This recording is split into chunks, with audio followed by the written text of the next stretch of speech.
Olá, aquele abraço. Iniciamos aqui a primeira edição do TVI News aqui pela TVI, canal 24.2 da operadora Ultra para o sul da Bahia. Obrigado a você de Ilhéus, você de Itabuna, pela audiência que vocês nos dão. Muito obrigado mesmo.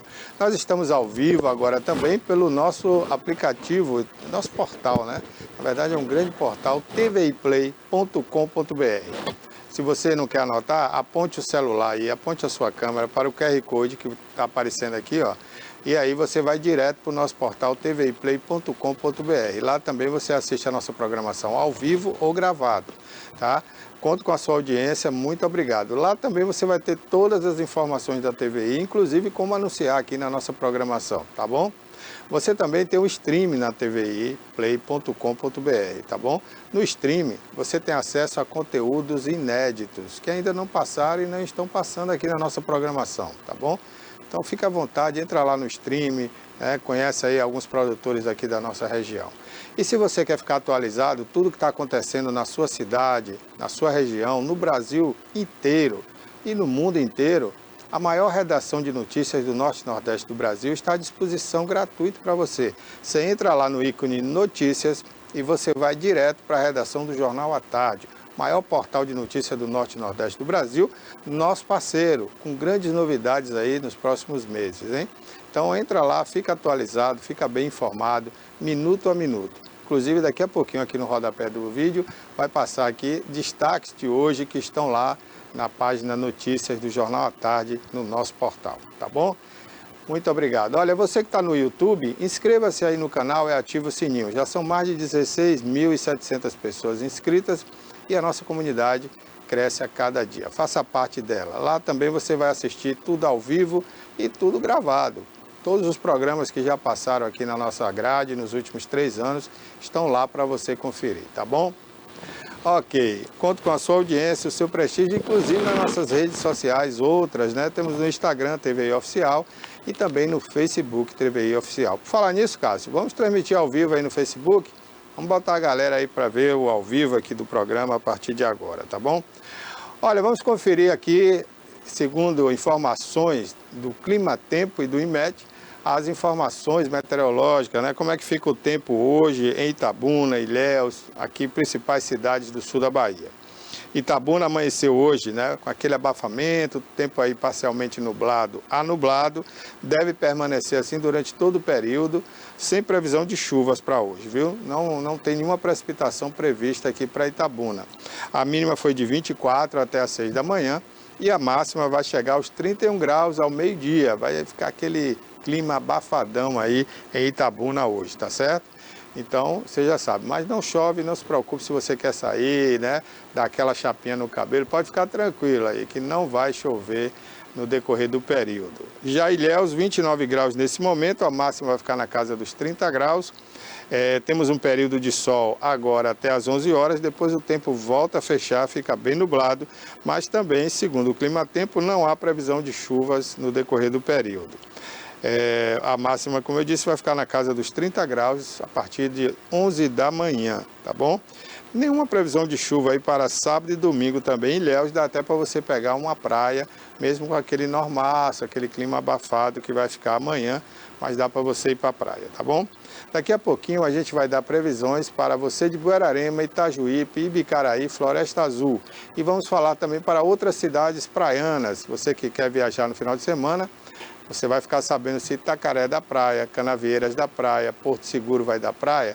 A gente fala tudo isso daqui a pouquinho, inclusive nossa Canes, né? Canavieiras. Então já a gente dá previsão para outras cidades aqui do sul da Bahia. Olha, gente, hoje a gente vai falar aqui no programa, hoje é sexta-feira, você sabe, né? O dia do quadro, o assunto é com o renomado jornalista Kleber Torres, com experiência aí de muitos anos no jornalismo, ele que já passou pelo jornal Folha de São Paulo, Estado de São Paulo, Tribuna da Bahia, Jornal à Tarde, O Globo, também jornais locais aqui da cidade, né? O Jornal Agora, o Jornal Região, Diário Bahia, enfim. Ele passou aí por todos os principais jornais que nós conhecemos aqui na Bahia e alguns do Brasil. E ele, né, nos dá a honra de fazer parte do nosso cast aqui e daqui a pouquinho às 11 horas ele vai estar aqui com um assunto super importante também para você, tá bom? O assunto é com Kleber Torres. Vamos falar aí de política local, política baiana, política nacional e o que está acontecendo aí pelo mundo, a gente vai estar registrando aqui com vocês. A Pérola já está aqui com a gente, daqui a pouquinho também ela assume aqui o comando do programa e eu vou conduzir também aqui uma entrevista muito importante, porque nós vamos ter no sul da Bahia, gente, uma virada fiscal, né? Uma virada contábil, onde vai haver um curso importantíssimo para quem é empresário, microempresário, empreendedor, contador, né? E você vai ficar sabendo tudo o que é para fazer a partir do ano que vem na contabilidade da sua empresa, do seu negócio, o que é que muda, né, de forma fiscal para você a partir de 2026. Muitos boatos aí pela internet, mas a gente está aqui para esclarecer e eu convidei aqui o presidente da Associação Comercial de Itabuna e o presidente do Sindiconta Sul, que é o sindicato, né, da contabilidade aqui no sul da Bahia.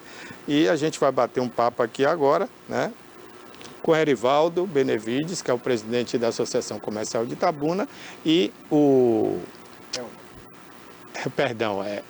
Eldon. O Eldon, que é o presidente do Sindiconta Sul, novo presidente, e a gente vai falar sobre essa virada fiscal. Bom dia inicialmente para o presidente da Associação Comercial de Itabuna, né, que eu considero a entidade comercial mais importante do sul da Bahia, que sai do interior da Bahia, ao lado de Feira de Santana, porque a associação comercial ela é mais antiga do que o município de Itabuna, né? Então, mais de 110 anos. Bom dia, Erivaldo. Obrigado por ter vindo. Bom dia, Barbosa Filho. Um prazer, vou retornar a essa casa, da qual frequentei muitos anos. De fato, estou presidindo a nossa centenária, 117 anos, a Associação Comercial Itabuna. Como você bem colocou, foi fundada através da união de vários empresários e comerciantes da época, muito antes, né, 2 anos antes de Itabuna ser emancipada, porque os empresários na época entenderam de que está vinculada a Ilhéus naquela época, a carga tributária imposta por Ilhéus era muito pesada, coisa que hoje também continua, né, a nível Brasil.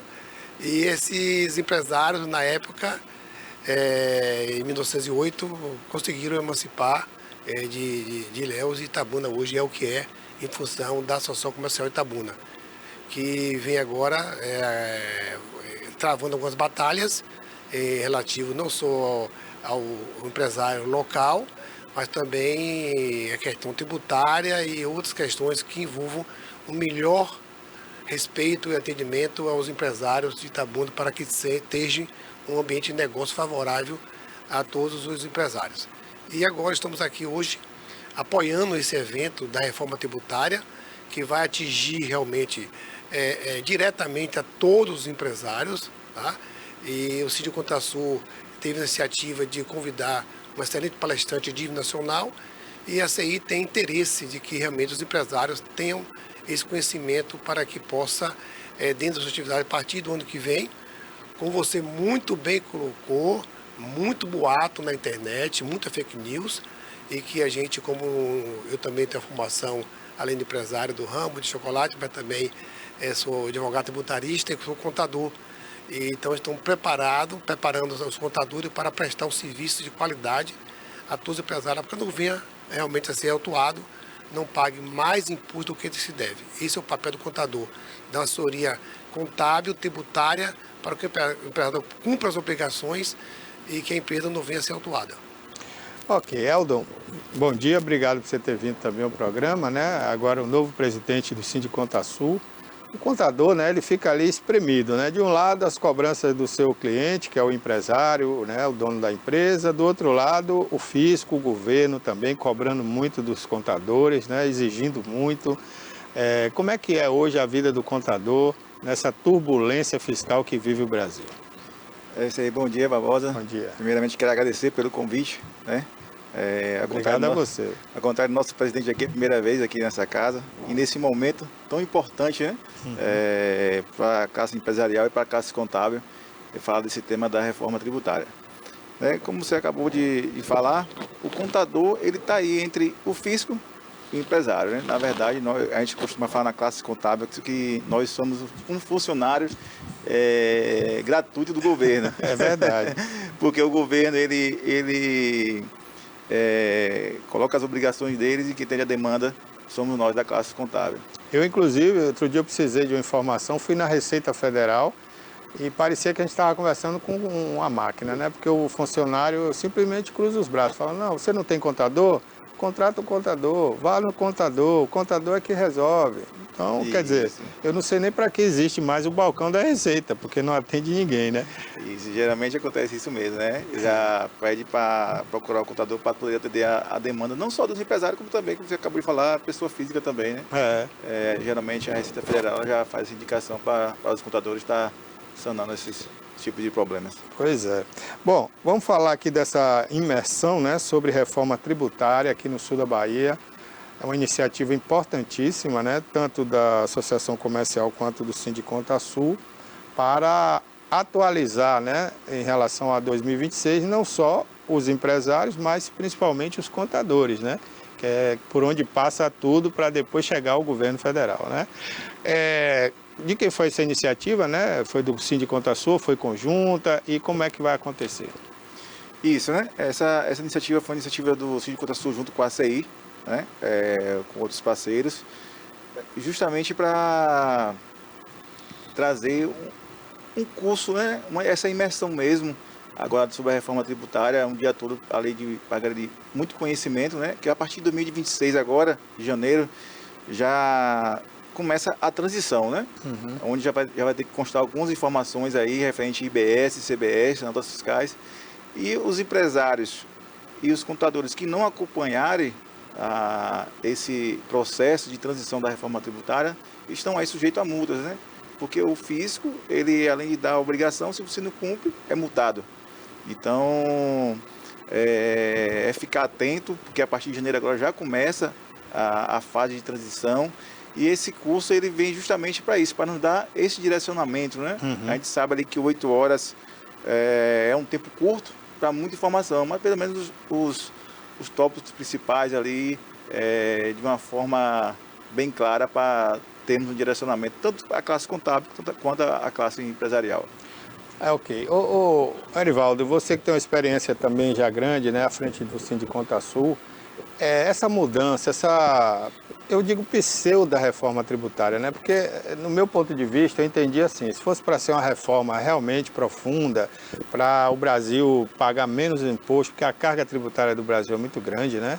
E a gente vê a cada dia aumentando, mas parece que trocaram apenas a sigla, né? Eu vi casos aí de serviço, por exemplo, que vai acabar pagando mais imposto do que antes, né? Perfeito. O plano de fundo da reforma tributária é a simplificação. Eles trocaram 2 tributos, PIS e COFINS, por outro, chamado CBS. E ICMS e ISS por IBS. Então sumiu 4 siglas de impostos para aparecer 2. Isso que eles chamam de simplificação. Simplificação. E com isso, eles estabeleceram uma alíquota única para todo o Brasil. Isso é importante porque hoje o ICMS são 25 estados que cada um tem a sua legislação. E no caso do ISS, são 5.419 municípios. Cada um com sua legislação. Então isso vai trazer uma certa simplificação para que todo o país seja tributado de maneira linear. Logicamente vai ter algumas questões de uma alíquota cheia, chamada de 27%, 28%, que vai ter algumas questões que vai ter um desconto. A exemplo que você colocou de serviço, é a atividade mais que vai ser tributada. Porque o serviço ele tem pouco custo, pouca compra. Aí vai ter pouco crédito. Já a atividade empresarial comercial, essa sim, elas têm compra e venda, vai poder ter essa questão do débito e crédito para poder pagar seus tributos. Mas nesse momento agora para 2026, é bom chamar a atenção que esse cálculo, esse pagamento, ainda não vai ter um efeito prático e decisivo. Vai acontecer em 2027. No entanto, a nossa preocupação com os empresários é que eles têm que agora, em 2026, em janeiro, ter notas fiscais já preparadas, no seu balcão, já com destaque do CBS e ICMS, sob pena de multa. Vai ter uma alíquota de 1% só para teste em 2026. Mas em 2027 já começa a vigorar para valer. Por isso essa parceria, né, de quatro mãos entre contador e empresário. Eu ouvi outro dia na internet, eu queria que você confirmasse se isso é verídico ou não, porque a gente vive em tanto fake news que a gente já não sabe mais o que é verdade e o que não é. Mas alguém dizia o seguinte, olha, agora se uma empresa, por exemplo, São Paulo, ela vender um produto para alguém lá no Amazonas ou lá no Pernambuco ou em qualquer lugar do Brasil, aquela nota fiscal é um modelo único, não existe mais nota fiscal diferenciada, né?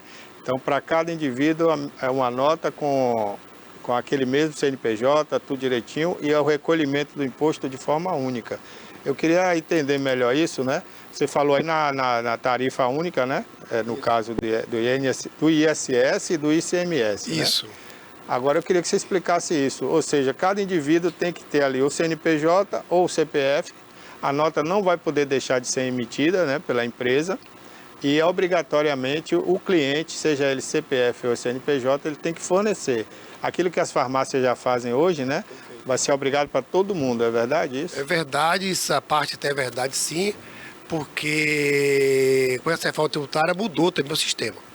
Atualmente, né, em 2025, o tributo ele fica para o Estado, tá, que produziu bem. Isso. Tá, fica para lá. No caso, hoje no país, é o Sudeste e o Sul que produziu, que vende, né? Essa mercadoria, fica tributo para lá. E o Estado do Nordeste, que talvez seja o maior consumidor, não fica com esse imposto. Com a reforma tributária para 2026, já vai ser o tributo, vai ficar o imposto, o tributo, para o consumo de destino. Então, para quem consome. Então, por exemplo... vai ter aí um fundo aí, né? Para que seja compensado as perdas que vai ter entre São Paulo, Minas, né, que moram os produtores, porque agora pode vender para todo o Brasil, mas o imposto vai para o destino. Naquele destino. Então eu comprei aqui um celular. O ICMS ele é cobrado e fica aqui na Bahia. Aqui na Bahia. Mesmo o seu celular vindo de São Paulo, na hora que você recebe aqui, o imposto pago em São Paulo fica aqui na Bahia. O consumidor, nesse caso, não vai ter prejuízo, porque se ele pagasse e recolhesse lá, seria o mesmo valor. O consumidor agora, com a nova destaque do CBS e IBS na nota fiscal, a cobrança vai ser feita totalmente por fora. O que é isso? Atualmente, a cobrança é feita por dentro. Você não sente. Você pagou R$1.000 de um produto. Lá dentro tem 30% embutido. embutido. Agora não. A nota fiscal vem R$1.000 do produto e mais R$200 dos impostos IBS e CBS, destacado separadamente. É bom que o cidadão vai saber quanto ele paga de imposto. Perfeitamente. Né? Isso é importante. Bom, para o contador, né, o que é que vai mudar aí a partir do ano que vem com a entrada dessas novas siglas e a questão do imposto unificado, né, do ISS, por exemplo? Porque antigamente tinha assim, Itabuna era 5%, Itajuípe era 3%, né? Tinha empresa que até mudava de endereço, de domicílio para pagar menos ISS. Agora não vai ter mais isso, né? Isso, como acabamos de falar aí, vai ser um imposto unificado, né? Vai sair aí o ICMS e o IBS, municipal e estadual. Vai ficar o IBS, né? O ICMS e ISS sai, entre o IBS e vai ficar unificado. Qual o papel principal do contador agora? A parte analítica, porque agora atualmente os impostos, o empresário compra e paga no mês seguinte, né? Agora vai ser pago antecipado, vai ser retido na fonte. Que aí vai ter a conta que o Erivaldo acabou de falar, débito e crédito. Então o contador agora ele vai ter que ser bem mais analítico, bem mais criterioso, para justamente o empresário não ter prejuízo, né? De estar pagando, a mais. Então assim, o papel do contador agora vai ser fundamental nessa parte analítica. Porque a ideia do governo aí também é acabar, porque eles falam de guerra fiscal entre os estados, né? Por isso essa unificação, vai deixar de existir regulamentos estaduais, municipais e seguir mesmo a lei complementar sobre a reforma tributária. Bom, então o indivíduo ele tem uma loja, né? Vamos dar um exemplo aqui, loja de roupa, né? De confecções. Aí ele compra lá, sei lá, 20 mil reais de mercadorias. Ele tem que pagar à vista e o imposto também já fica descontado ali. Já vai ser destacada a nota fiscal, ele já vai pagar o produto e o imposto dele já de forma antecipada, já embutido na nota fiscal. Em parte isso é bom até para o empresário, né? Porque ele, no final das contas, ele não vai se perder, né? O que é imposto, o que não é, né? Mas tem que se preparar aí a questão do o caixa, empresário né? usava esse tributo que em tese, né, legalmente falando, quem paga o tributo é o consumidor. No fim das contas é o consumidor. O empresário repassa, né? Aí tem caso que fica com tributo e acaba fazendo aquele refis intermináveis, né? Então, ele agora não tem mais esse caixa, ele tem que se preparar com capital de giro, porque esse tributo que ele recebe do governo, no caso, para poder repassar, ele repassa no mês seguinte. Agora não. Quando ele compra e faz o pagamento lá através do Pix, débito, crédito, o boleto bancário, o próprio banco já trata de retirar o imposto e passar para ele o líquido. A mesma forma como ele vende essa mercadoria para o consumidor. Ele recebe já do consumidor. Eu tenho um exemplo prático para o leigo, né, ficar mais atento. Nós, como pegamos Uber, por exemplo, um aplicativo, deu a corrida R$50. O aplicativo faz o quê? Tira o dele, repassa para o motorista a parte dele e parte vai para o governo.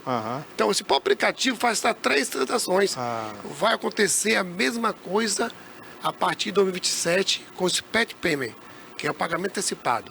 O governo, ao fazer um pagamento duplicado, ao fazer um pagamento de PIX, débito, já tira a parte dele e manda para o comprador, o vendedor, a parte que lhe cabe. Certo, mas você falou uma coisa aí que corre o risco de uma dupla taxação. Porque assim, eu sou lojista, eu paguei o imposto antecipado.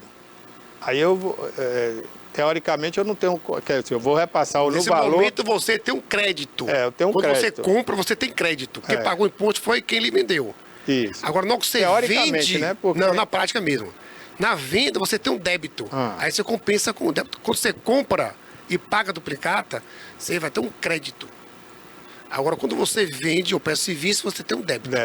Aí faça essa conta, o que for maior, você tem crédito ou tem débito. É complicado, aí onde entra o contador. Aí onde entra o contador. E na questão do serviço, né? Na questão do serviço ainda não pode ser antecipado o pagamento do imposto por conta que o serviço você só recebe depois que presta, né? Ninguém paga serviço antecipado, a não ser que mude agora, né? Vai acontecer o serviço, perdoa aqui, você emite a nota para determinada entidade ou empresa. Essa nota é a base do pagamento, mas o imposto vai te na hora do pagamento. Quando você receber... Já recebe descontado. Já recebe descontado.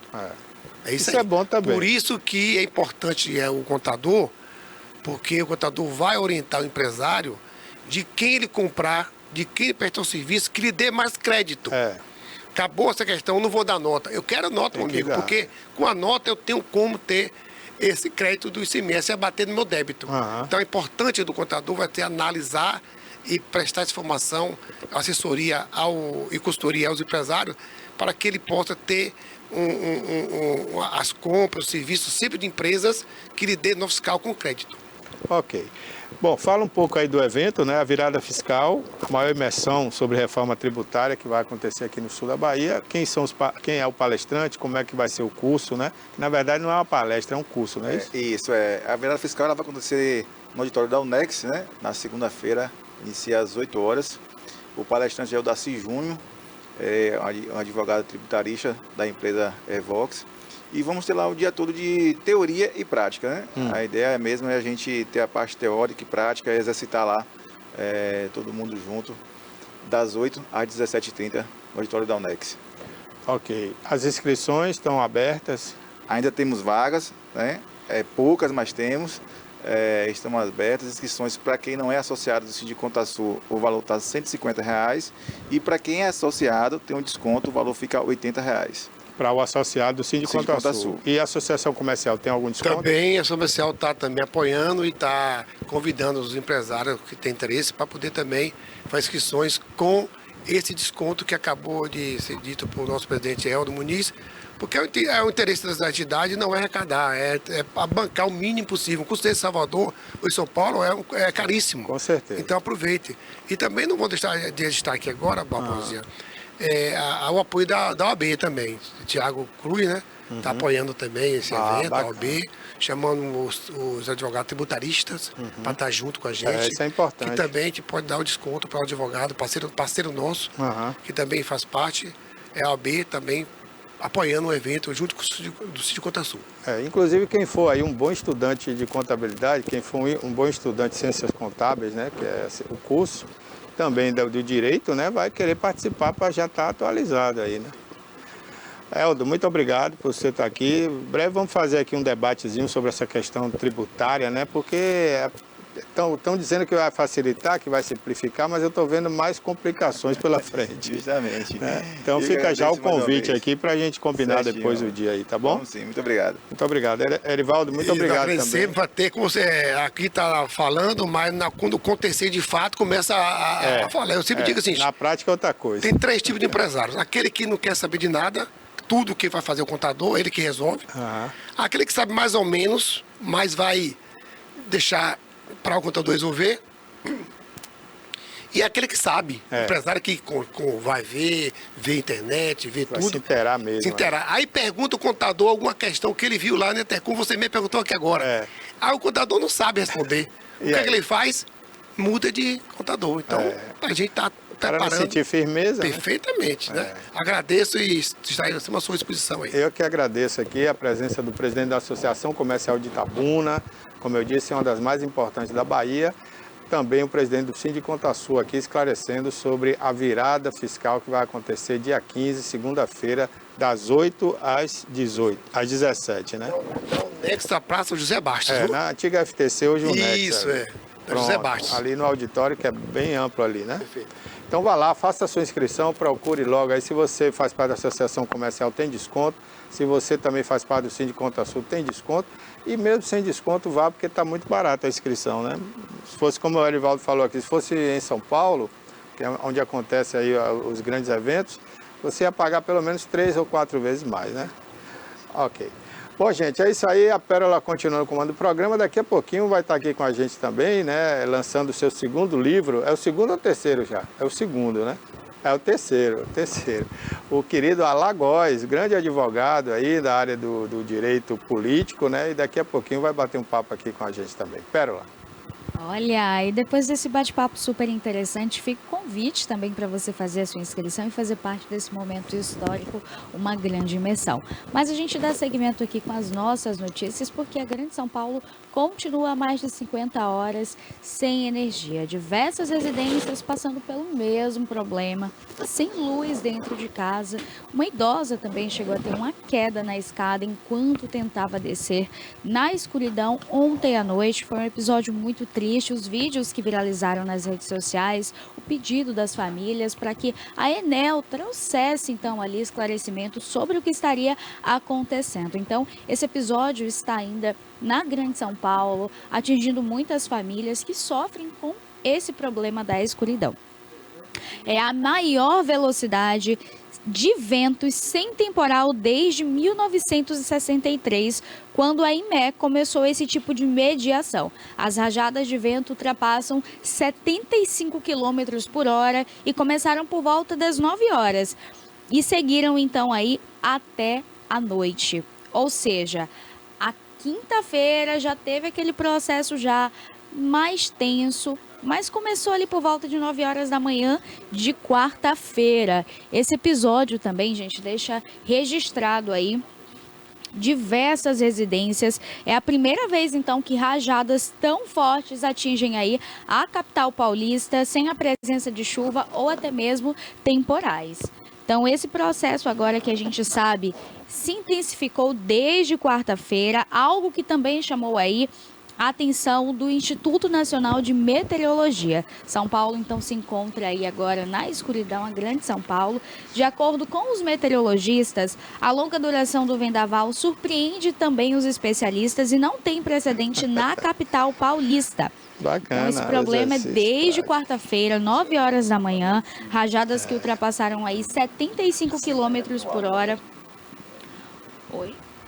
Não, que vazou aqui, mas pode ir. Ah, certo. A gente continua aqui, então, falando da grande São Paulo com essa escuridão. Então, continua diversas situações, como a gente havia falado, né? As pessoas postam nas redes sociais pedindo, então, ali da Enel uma satisfação para entender quando que pode voltar essa energia e o que de fato aconteceu na grande São Paulo. Diversos acidentes também foram registrados ali, então, por conta dessa ventania muito forte que acabou, então, trazendo ali quedas de árvores durante todo o percurso. Para quem estava indo trabalhar já no finalzinho do dia, passou ali então por um congestionamento intenso, era um fluxo intenso de carro.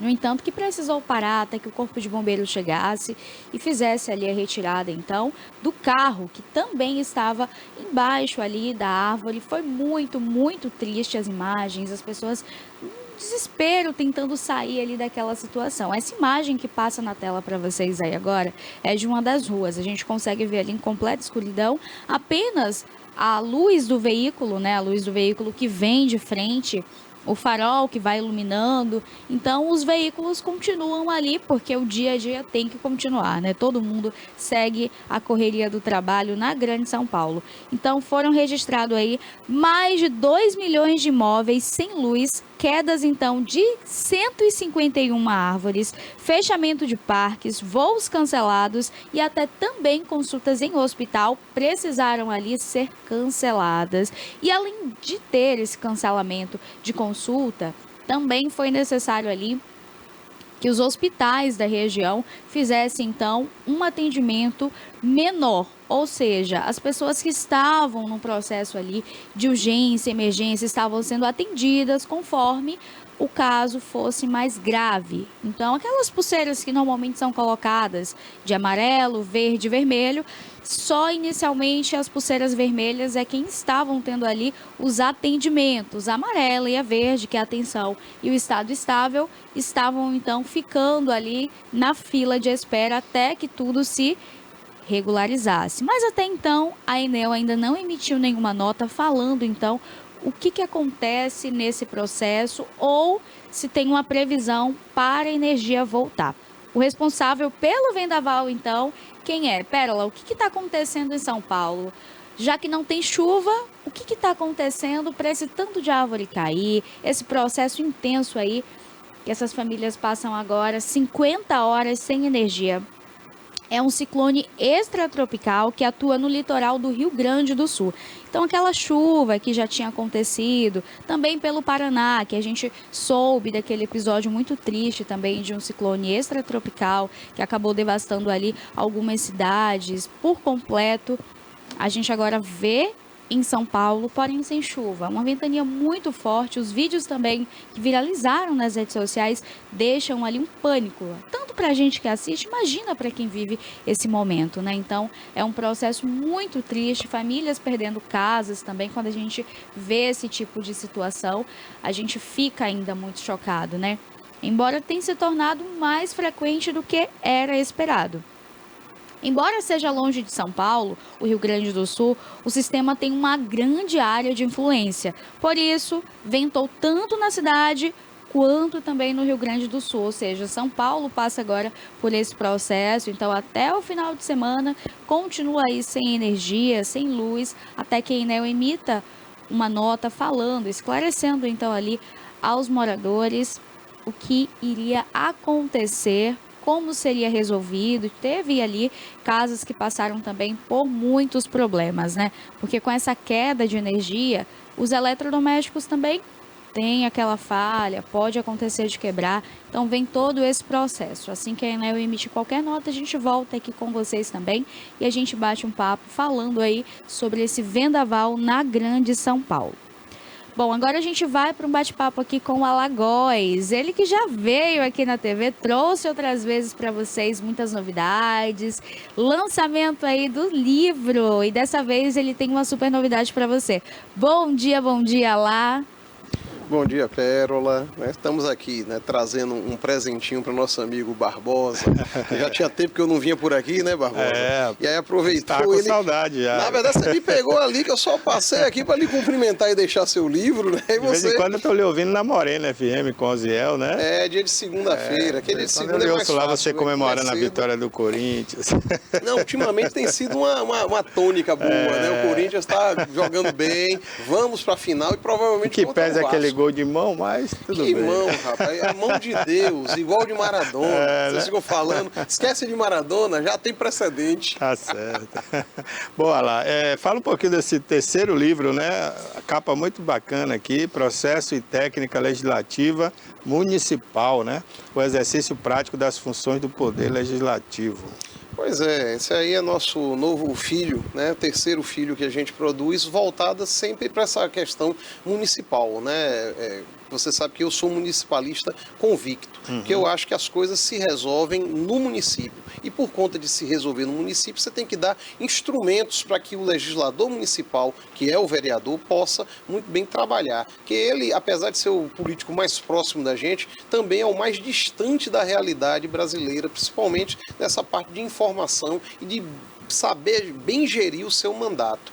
Esse livro justamente surgiu, Barbosa, dessa necessidade que a gente viu, né, de acompanhando o dia a dia, porque já tem, né, quase 30 anos que a gente milita nessa área do municipalismo e mexendo com câmaras e com vereadores. E a gente vê que tem muito material, né, para advogado, muito material que fala sobre a legislação, né, o processo legislativo estadual e federal, mas voltado ao vereador, com a linguagem mais acessível, não que não tenha a linguagem jurídica, né? Tem a linguagem jurídica, mas uma linguagem jurídica sem juridiquês, uma coisa fácil, né? E voltada ao processo legislativo municipal, que é muito diferente do federal e do estadual. É uma peça importante para ajudar o vereador a fazer a sua principal função, que é o quê?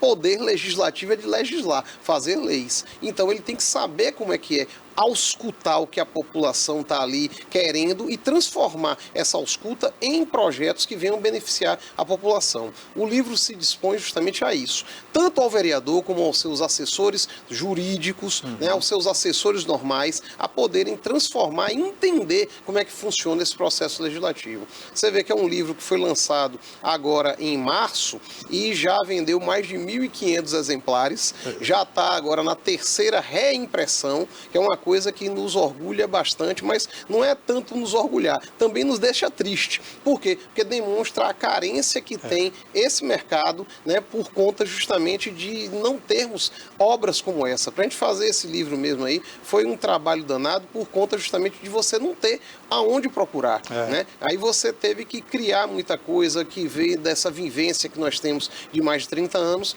Tá uma obra boa, né? O Jornal à Tarde já classificou como sendo um novo best-seller justamente por conta disso. Quem gosta é nosso editor, que é o Agenor Gaspareto, né? Ele adora. Quando eu fui falar meu da nova reimpressão, aí ele, que maravilha, vamos mudar um pouquinho essa capa para botar aí na estampa terceira reimpressão, porque é um arco. Hoje em dia que quase tudo é digital, você pegar um negócio de papel mesmo e tá vendendo é muito bom. E com a certeza de que a cada 4 anos vai ter uma renovação muito grande das câmeras, então novos vereadores vão adquirir, então ele vai estar sempre à venda aí.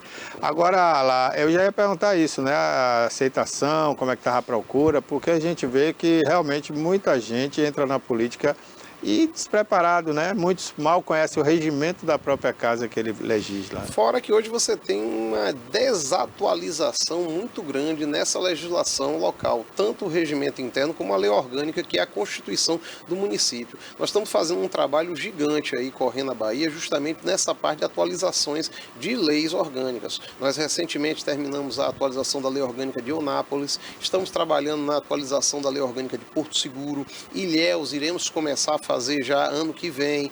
Tem aqui a de Itabuna, que já tem necessidade, porque já tem 3 anos que se mexeu na lei orgânica de Itabuna, então o ano que vem já existe um compromisso com o nosso Manuel Porfírio de estar também ajustando essa questão da lei orgânica, porque tem muitas novidades que aconteceram por conta de alterações propostas tanto pela Constituição Federal como pelo Supremo Tribunal Federal, né, que na lacuna da legislação o Supremo tem atuado. Eu sei que você acha que é ativismo do Supremo. Eu digo que não, ele está atuando justamente por conta do legislador federal, que são os deputados, né, não estarem atuando da forma como deveriam atuar. Então, nessa lacuna, o STF está cumprindo o seu papel constitucional. Não, eu reconheço isso aí. Inclusive, o Fux falou outro dia, né, que agora o STF virou um puxadinho do Congresso, porque a minoria pede lá numa votação democraticamente correta, né?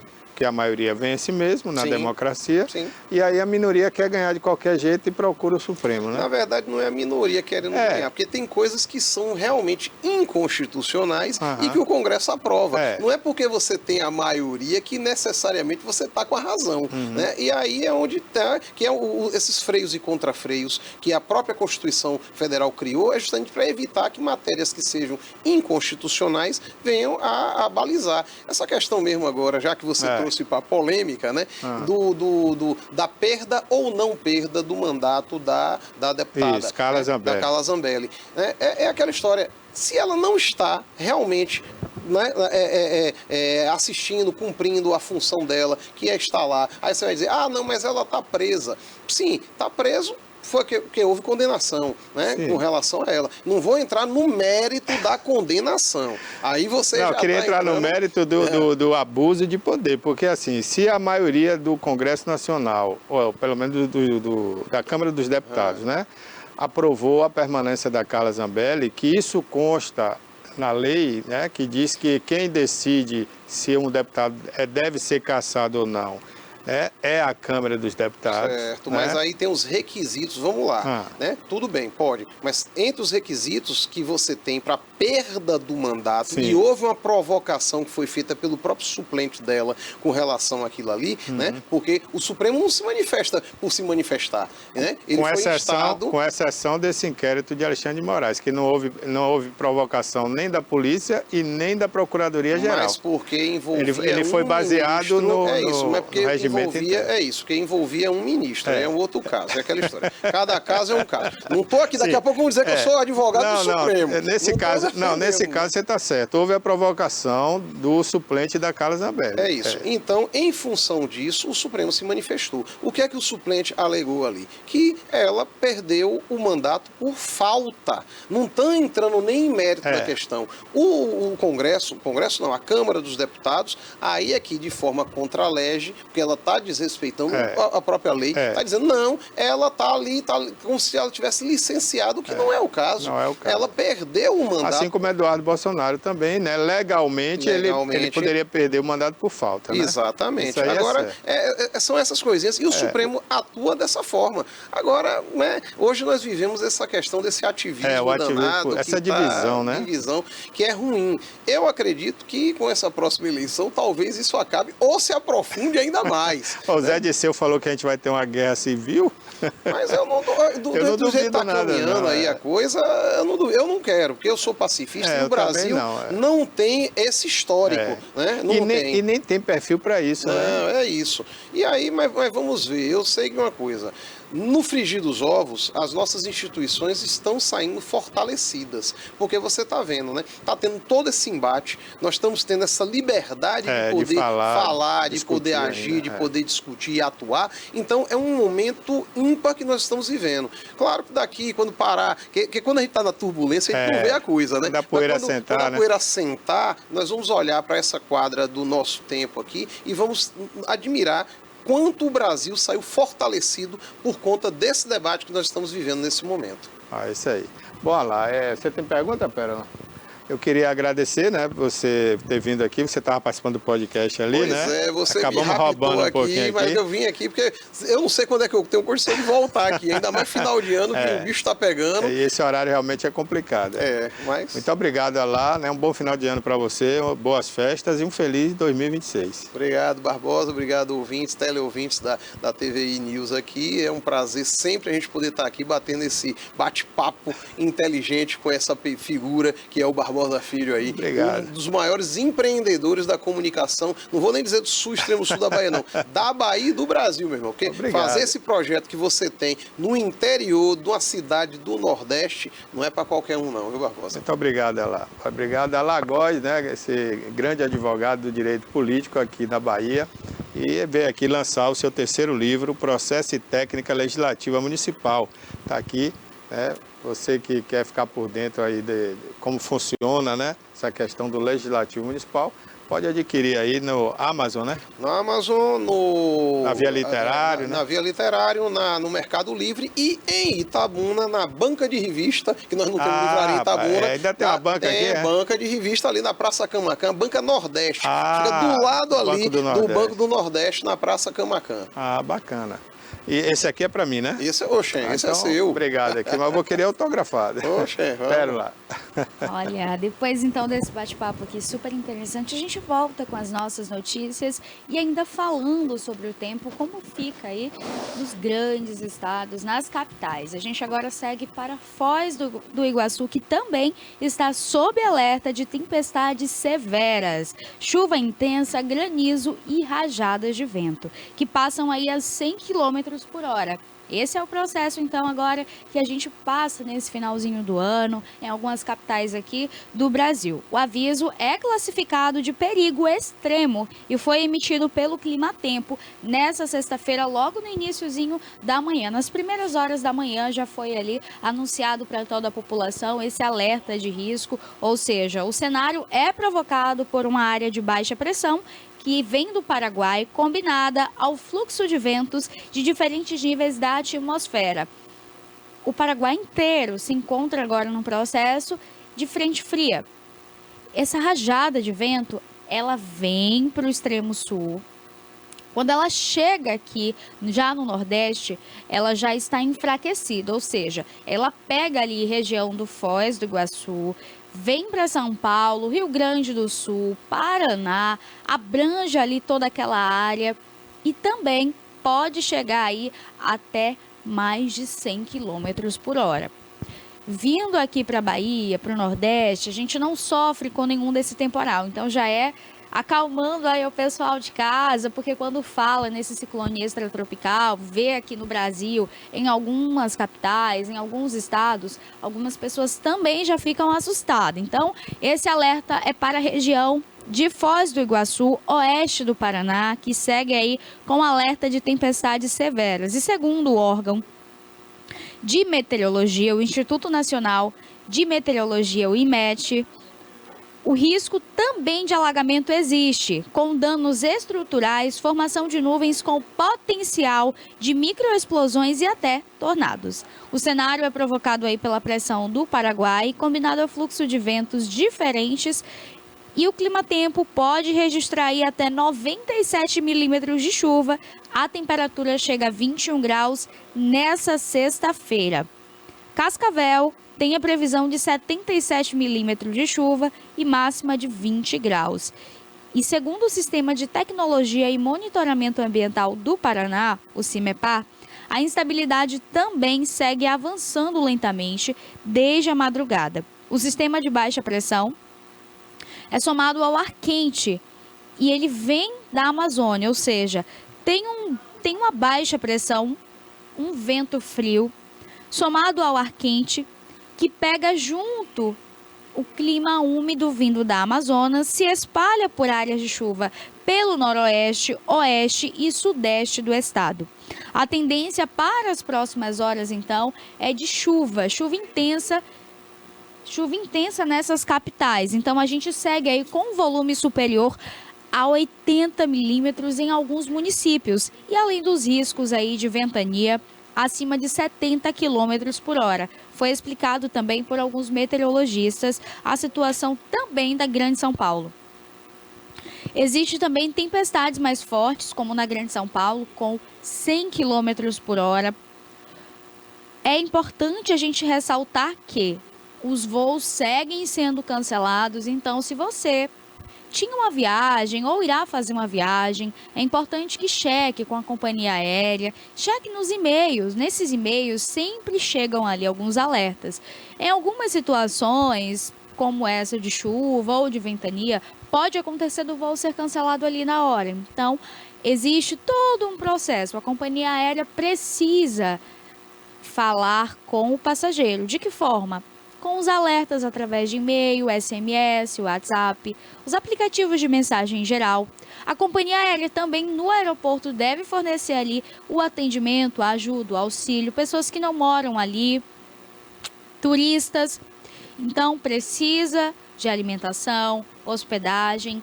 Em muitos casos, 90% dos casos, as companhias aéreas elas não fornecem inicialmente, naquele mesmo momento, a alimentação ou até mesmo a hospedagem. Então pode ficar tranquilo que você pode comprar o seu lanche, pega a notinha fiscal, vai se hospedar, pega também a notinha fiscal, deixa tudo registrado, tudo guardado e depois você consegue então fazer o pedido de reembolso pela agência, pela companhia aérea, para que o que aconteceu com aquele voo cancelado e o passageiro precisou ficar na cidade, precisou de alimentação, transporte, qualquer suporte necessário, você tendo todo o registro, você junto a um advogado, consegue então ter ali todo o reembolso do que foi gasto.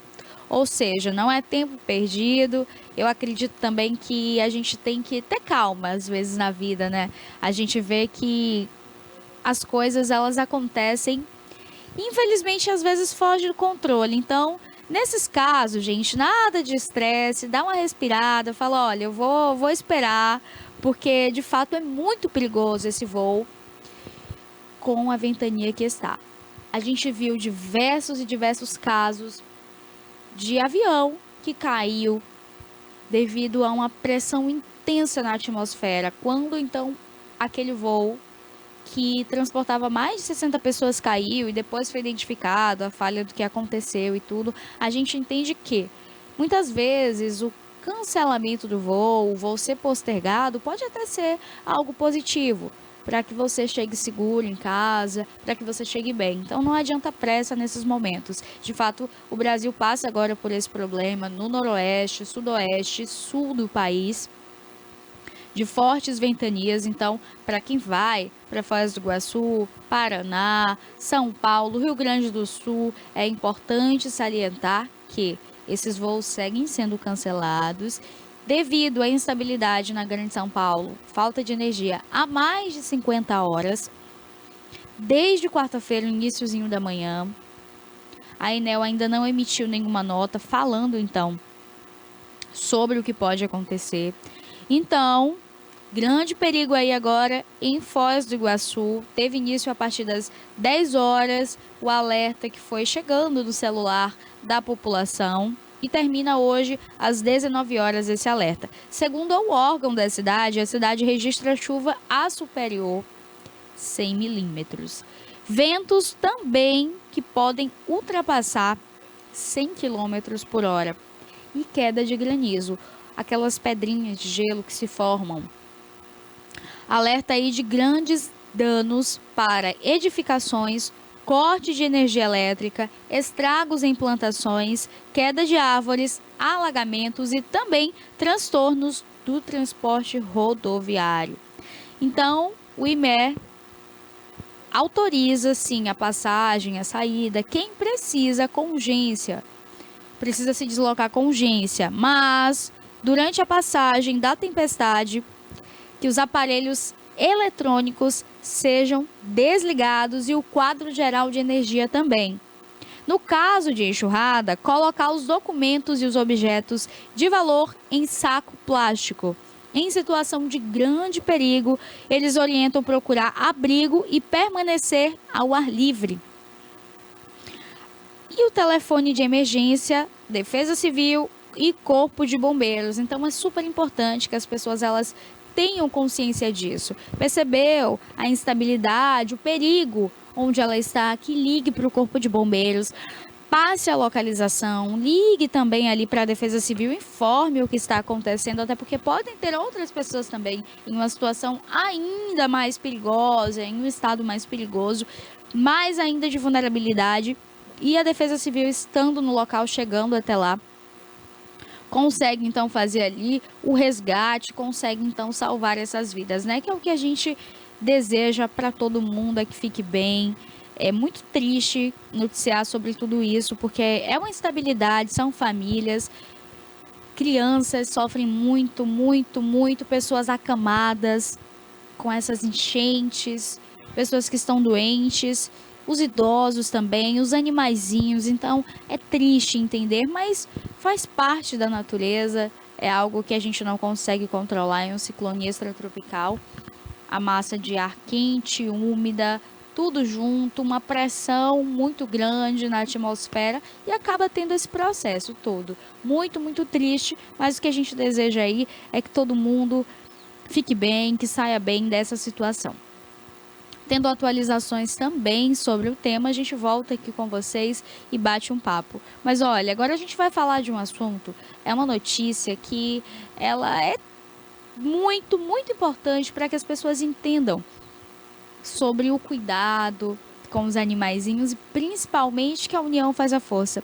Uma mulher salvou cachorros antes de ser resgatada de incêndio ali pelos bombeiros. A gente tem as imagens também na tela, vou pedir para o Cássio colocar para a gente as imagens, Cássio. Já já o Cássio vai liberar aí para vocês, mas a mulher teve uma atitude heróica, salvou ali os seus cachorros de um incêndio em um prédio, antes de ser resgatada ali então pelo Corpo de Bombeiros. As pessoas elas criam os animaizinhos e criam muito amor.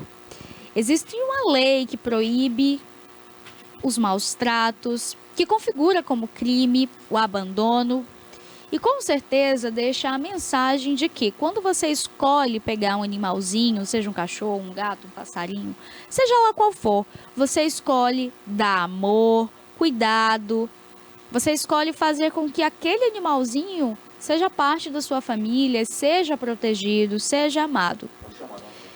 A gente tem a imagem aí, Cássio, da mulher que salvou os animaizinhos do incêndio.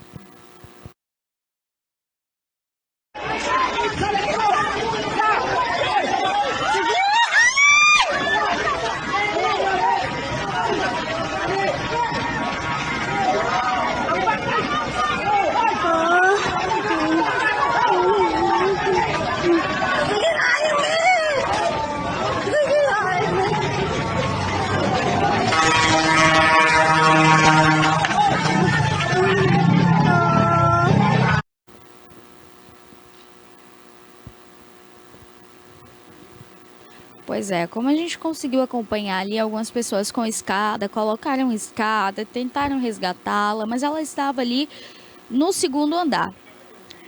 A união, gente, sempre vai fazer a força. Ela conseguiu ser resgatada ali então, pelo Corpo de Bombeiros, de uma forma mais rápida, através da escada que a população mesmo colocou para ajudá-la. Então ela inicialmente começa a pegar os animaizinhos, joga ali pela varanda, até porque tinham muitas pessoas embaixo tentando apará-los. Então os animaizinhos não se machucaram, foram resgatados, estão bem.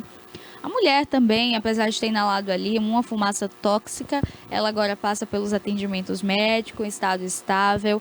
É um final feliz, né? É uma notícia que a gente se alegra em ver o final. E entender que as pessoas se engajaram ali para salvar os animais, pegaram a escada também para ajudar no resgate da moça. Isso me deixa com o coração assim quentinho, muito feliz por ver uma situação dessas, né? Onde a população se ajuda, entende o valor da união, entende que juntos a gente consegue ser muito, muito mais forte e ir além.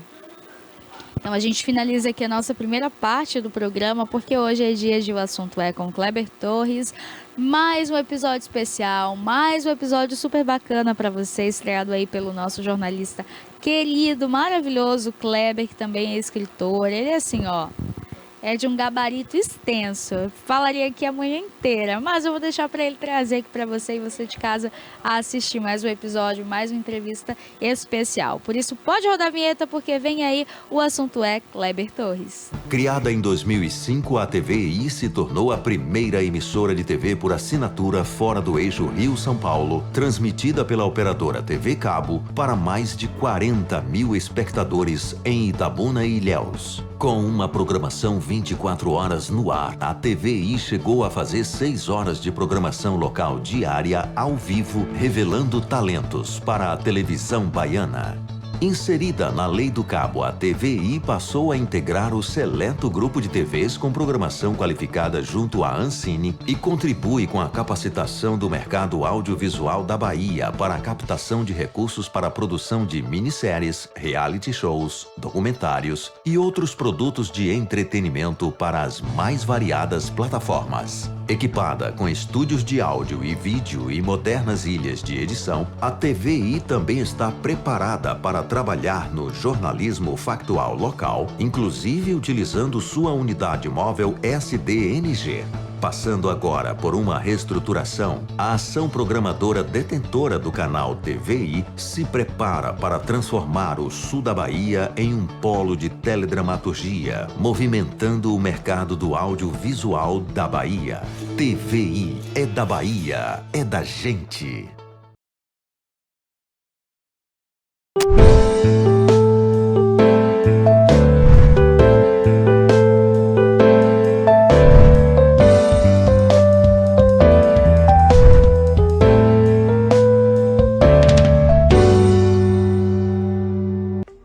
Este conteúdo é uma obra independente.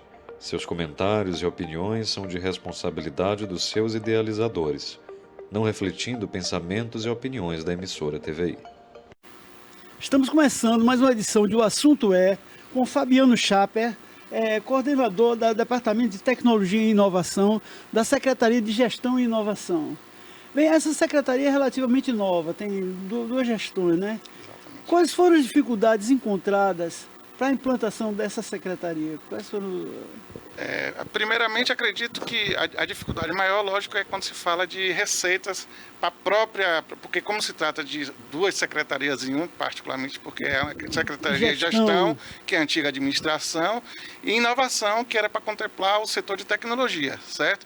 Então, ainda não existia, né, e não existe, digamos assim, fundos específicos para a tecnologia. A gestão continua caminhando, a tecnologia ainda falta um pouco de investimento, digamos assim, mas gradativamente a prefeitura está evoluindo. Temos muitos projetos pela prefeitura de Itabuna. O Departamento de Tecnologia hoje é um departamento rico de especialistas, ou seja, uma mão de obra rica e competente. Digamos que hoje nós temos a divisão de suporte, que digamos que é o motor da prefeitura, que está ali na linha de frente. Temos a divisão de suportes e redes, de controle de redes, né, que é a segurança que dá, que é a divisão que nos dá segurança de estar manipulando tudo em um ambiente seguro, uma rede estruturada, um ambiente controlado, certo? Então, porque a gente sabe que com a tecnologia também vem os riscos das tecnologias, do uso da aplicação da tecnologia. E a prefeitura, nesse sentido, ela também tem um setor de tecnologia e tem um setor de desenvolvimento, que cria soluções para a prefeitura. Nesse aspecto, a prefeitura tem várias soluções hoje rodando a prefeitura, gerando economicidade, gerando presteza e atendendo a necessidade específica de vários departamentos da prefeitura. Agora, as mudanças geram geralmente reação. Teve reações a essas mudanças da Secretaria de Administração para a Secretaria de Inovação, que também já englobava de alguma forma o mesmo setor, né? Isso, na verdade, no formato anterior, o setor de tecnologia ele ficava junto com o setor de planejamento, certo? Ou seja, só houve uma realocação e acredito que o prefeito ele tende a partir agora de 2026, criar principalmente com o advento da Lei da Inovação de Itabuna, conseguir fazer fundos, né, de fundo municipal que se aplique especificamente para inovação dentro do município de Itabuna. E isso vai ampliar muito. Outro dia, na Câmara de Vereadores, o vereador Zé Alberto, eu acho que ele foi até secretário, né, desse setor, né, propôs na Câmara a criação de uma regulamentação da inovação e também de um fundo. Como é que está esse processo, esse projeto? Zé Alberto Lima, sim, ótimo secretário. Foi o primeiro secretário da pasta, né, seguido por Moisés e agora por Antônio Calhau. Esse, na verdade, está em processo já final de ajuste de uma lei, certo? Essa lei hoje, são 3 cidades da Bahia que contemplam a lei de inovação. Se eu não me engano, é Salvador, Vitória da Conquista e Ilhéus. Com essa lei, digamos assim, que muda o paradigma para a cidade de Itabuna. Por quê? Você consegue atrair investimento, você consegue atrair incubadoras, você consegue atrair startups, você consegue criar políticas atraindo setores, tanto a iniciativa privada quanto a iniciativa pública, tanto as instituições de ensino, fazendo parcerias para Itabuna. Então, a lei irá ampliar muito a questão de inovação dentro do município. Porque geralmente quando a gente fala em inovação, as pessoas têm um conceito meio que limitado de inovação. Quando a gente vai perceber, não, ela é algo amplo, né, que contempla até os objetivos de desenvolvimento sustentável da ONU, né? Então, quando a gente implantando isso, vai fortalecer esses objetivos de sustentabilidade para o município. Desde a saúde, segurança, educação, bem-estar social, mudanças climáticas. E por conta disso, a lei é essencial. Atrair empresas para Itabuna, facilitar, né, através de legislações para que facilite que as empresas sejam implantadas de forma mais rápida possível no município, com menos burocracia. Então, tem uma série de benefícios e vantagens com a implantação dessa lei de inovação para o município. Inclusive, com a criação de eventos, o Fórum de Inovação de Itabuna, com o Prêmio de Inovação de Itabuna, premiando aqueles que destacar no meio de inovação, aqueles cases de sucesso, né? Com certeza, os cases, insights de sucesso para o município. Olha, eu tenho repetido nesse programa muitas vezes, até cansativamente, por exemplo, Itabuna. Itabuna é líder da região em termos de cidade, né? A cidade mais populosa, um polo de comércio, de serviço, de educação, de saúde e até um centro de ensino superior, né? De outro lado, é a 160ª cidade do Brasil em população. Quase 200 mil habitantes, era 210 mil, caiu para 180, por aí. Perdeu 8,3% da população em 10 anos no último censo em relação a esse. De repente, a cidade também tem um PIB de 20 mil reais. Quando a gente vai para esse PIB, a Bahia tem um PIB que é horrível, que é 23 mil reais, e nós estamos 63ª cidade da Bahia em PIB. Quando a gente vai para o Brasil, que é o maior, nós somos 3.198 em termos de PIB. Quer dizer, nós estamos na parte mais pobre do Brasil, e uma cidade que estava numa região que é cacau, não sei o quê, e as pessoas ainda pensam que é uma cidade rica. E hoje 39% dessa população vive de Bolsa Família. Como mudar isso através dessa inovação? Eu acho que é um desafio, né? É um desafio, mas acredito que é o caminho correto e o caminho que deve ser seguido, certo? Porque se você atrai empresas, atrai empresas de tecnologia, você vai gerar emprego e renda. Você já vai melhorar alguns indicadores aí, tanto de digamos assim... São melhores salários. Salário melhor, exatamente. O indicador que você falou na questão de salário para o pessoal, vai atrair investimento, isso vai gerar um ciclo de melhorias para a cidade, inclusive no comércio. Esse dinheiro vai refletir no comércio, né, que vai refletir na mobilidade, que vai refletir na infraestrutura tecnológica do município.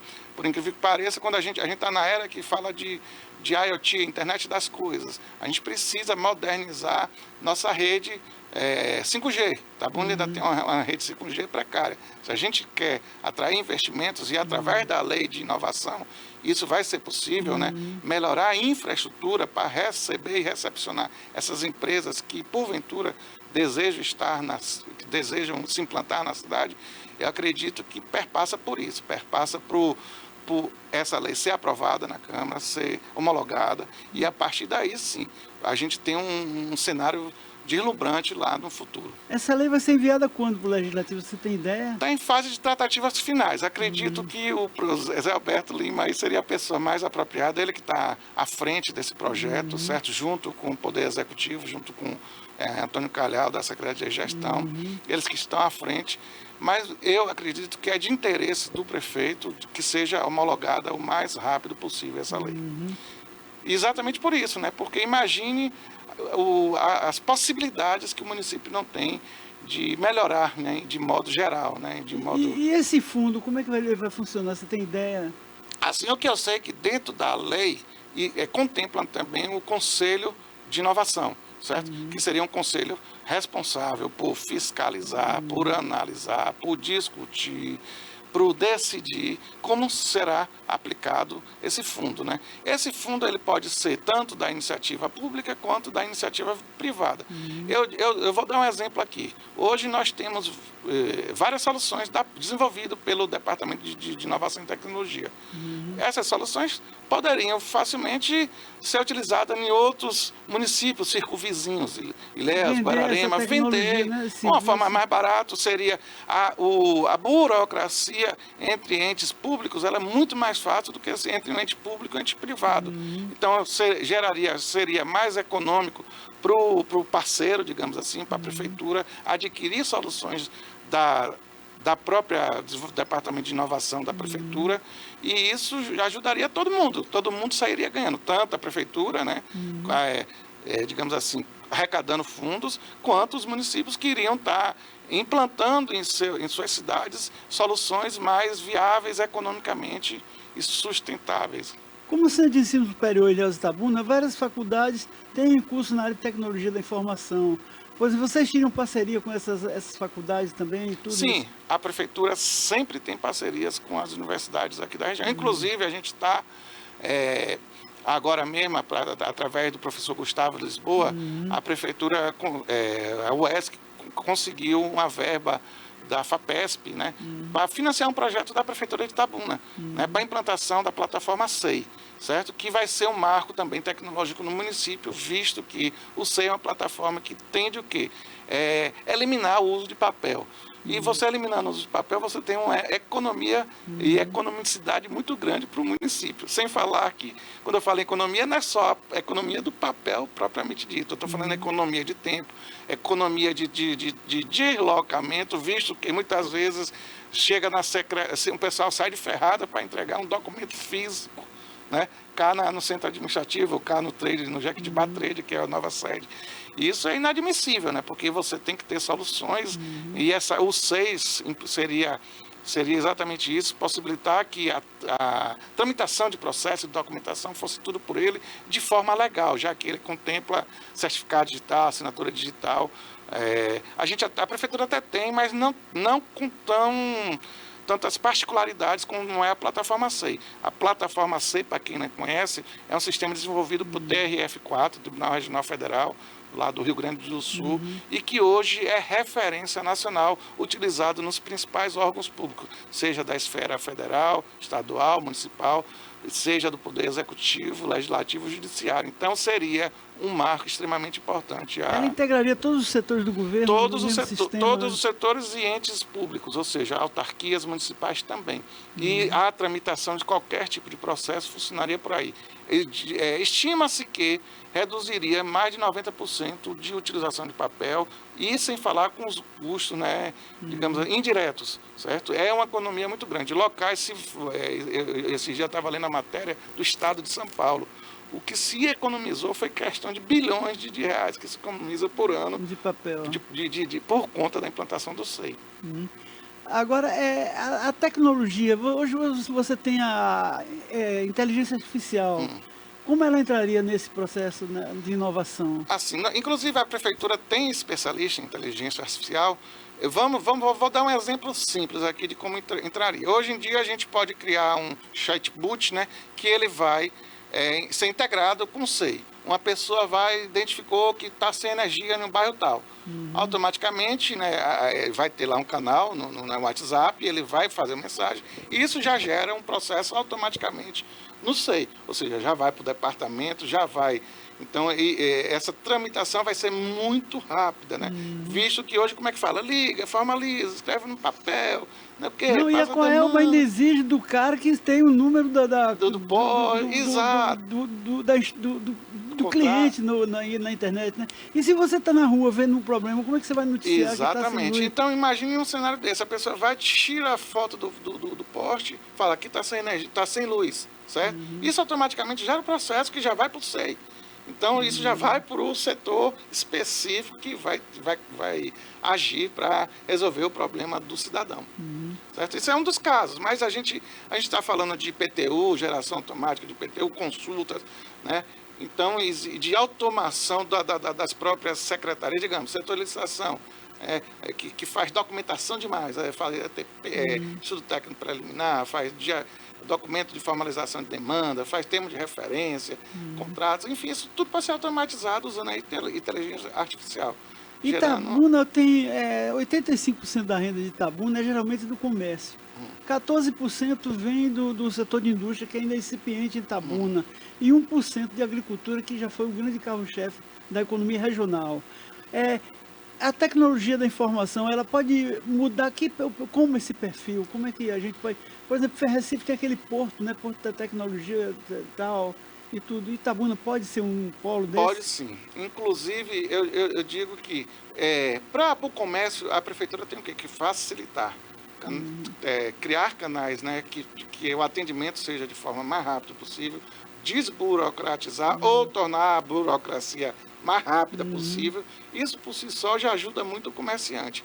E com a implantação de algumas soluções, inclusive a prefeitura está em fase de licitatória de um sistema chamado ERP. ERP chama-se Sistema de Gestão Integrado. É como se fosse um sistema único que interliga todos os setores e todos os departamentos da prefeitura, seja contábil, seja patrimônio, seja tributário, seja controladoria, seja enfim, ele consegue interligar tudo, e isso gera o quê? Isso gera rapidez, porque eu não preciso de ter retrabalho, e isso vai gerar consistência dos dados mais íntegros, logo isso vai culminar lá na ponta, que é no contribuinte, né? Isso vai tornar os processos deles mais ágeis, e isso é uma forma de contribuir para o comércio, para a indústria, quem quer que seja dos contribuintes do município. Aí o comércio enfrenta o problema, né? Ele vende no mercado físico, mas ele enfrenta a Shopee, não sei o quê, que vende às vezes mais barato, porque não precisa de infraestrutura física, não tem custo de trabalhadores, como tem o empresário local, que numa loja pequena às vezes tem 4, 5 empregados. Só aí é um gasto de R$10 mil por mês. Exato. E aí, como sair desse... Eu acho o seguinte, que no caso do empresário local, lógico que a competitividade com o comércio eletrônico sempre vai existir. O que ele tem que fazer, o comerciante, é o quê? Reduzir custos dele, né? E a redução de custos perpassa por quê? Menos burocracia, né? Talvez burocracia, a questão de impostos, né? Questão de diminuição de impostos. Eu acho que aí tem que ter políticas voltadas do município para que possa contemplar os comerciantes, né? Os empresários do município. Também quem fala em Itabuna um potencial para logística, né? Logístico. Ser um polo de logística. Tem essa chance também? Há alguma proposta disso? Eu acredito que Itabuna, por ser centro, né, por ser centro da regional, ele é muito promissor nesse aspecto. Inclusive já tem. Tem duas rodovias importantes. Tem duas rodovias, você tem porto. mão de obra qualificada, porque você tem duas universidades grandes, né, privadas, duas universidades grandes, público ESC, que é federal, certo? Polos, EAD, enfim. Você tem a mão de obra, que é um dos pré-requisitos. Você tem uma localização privilegiada de Itabuna, né, que você pode estar atraindo essas empresas. Aí vem a questão agora de que tem um atrativo. Esse atrativo, talvez, como eu já citei anteriormente, a lei de inovação vai dar vários atrativos, inclusive fazendo investimentos em infraestrutura para trazer essas empresas para o município. Agora o governo federal criou uma série de barreiras para aqueles incentivos fiscais, né? E aí, como é que muda essa... Aí, quanto à questão de incentivos federais, aí tem que ser, digamos, o lobby político, né, dos prefeitos da região para com os deputados federais, o que eu acho que, nesse caso, compete ao município, né, criar leis que suavizem, né? Se o governo federal dificultou o município, ele vai criar leis para que suavize para as empresas, os empresários e os empreendedores virem para a nossa cidade. Esse projeto do aeroporto de Itabuna passa pela secretaria de vocês também? Assim, na verdade, passa um pouco, mas ela é mais para a Secretaria de Infraestrutura e Urbanismo, certo? Mas é claro que de tecnologia não passa pela pelo nosso departamento. Mas com certeza deve passar por Calhar, né? Porque é administração, mas ela é mais voltada para a CIURB. Agora, a informatização já chegou a quantos por cento da rede das escolas municipais e de saúde? Assim, Itabuna, há anos atrás, ele foi contemplado com um projeto chamado Cidade Digital, que infelizmente, né, nas gestões anteriores, não deram continuidade. Isso era importante porque você criaria uma malha fibrada na cidade, né, ou seja, a rede de alta velocidade, né, de fibra ótica, e o objetivo, certo, seria exatamente interligar todos os órgãos públicos do município a essa malha, ou seja, você criaria uma rede local, você botaria uma internet de alta velocidade, não vou dizer para todos, mas para a maioria das escolas públicas, né? Hoje, esse projeto foi descontinuado, só que a gente está agora um novo projeto que chama GigaSul, que seria uma parceria da Prefeitura de Itabuna, Prefeitura de Ilhéus, com a UESC, com a CEPLAC, com os institutos federais e com algumas universidades federais também. Essa parceria seria exatamente voltar essa questão de você criar essa rede de alta velocidade, fazendo um anel na cidade, e aí possibilitaria todos os principais órgãos públicos, seja escolas, sejam unidade de saúde ou outros entes públicos, né, de ter uma rede de alta velocidade. Acredito que com a implantação desse projeto vai melhorar e vai dar um salto muito grande no que diz respeito à conectividade. Essa rede envolve uma série de cabos, uma série de coisas, né? E Itabuna tem um problema recorrente de roubo de cabos também, até no estádio roubaram a iluminação uma vez, né? E aí? O que eu digo é o seguinte, antigamente fibra ótica era cara, então compensava roubar. Hoje fibra ótica está muito barato, está irrisório. O cabo par trançado ele é mais barato do que o fibra ótica. Então hoje em dia não compensa mais roubar a fibra, certo? Se for o caso, nesse caso específico. Então, eu acredito até que nessa primeira versão roubaram a fibra, mas hoje, por ter barateado, já não é mais alvo dos ladrões, né, digamos assim.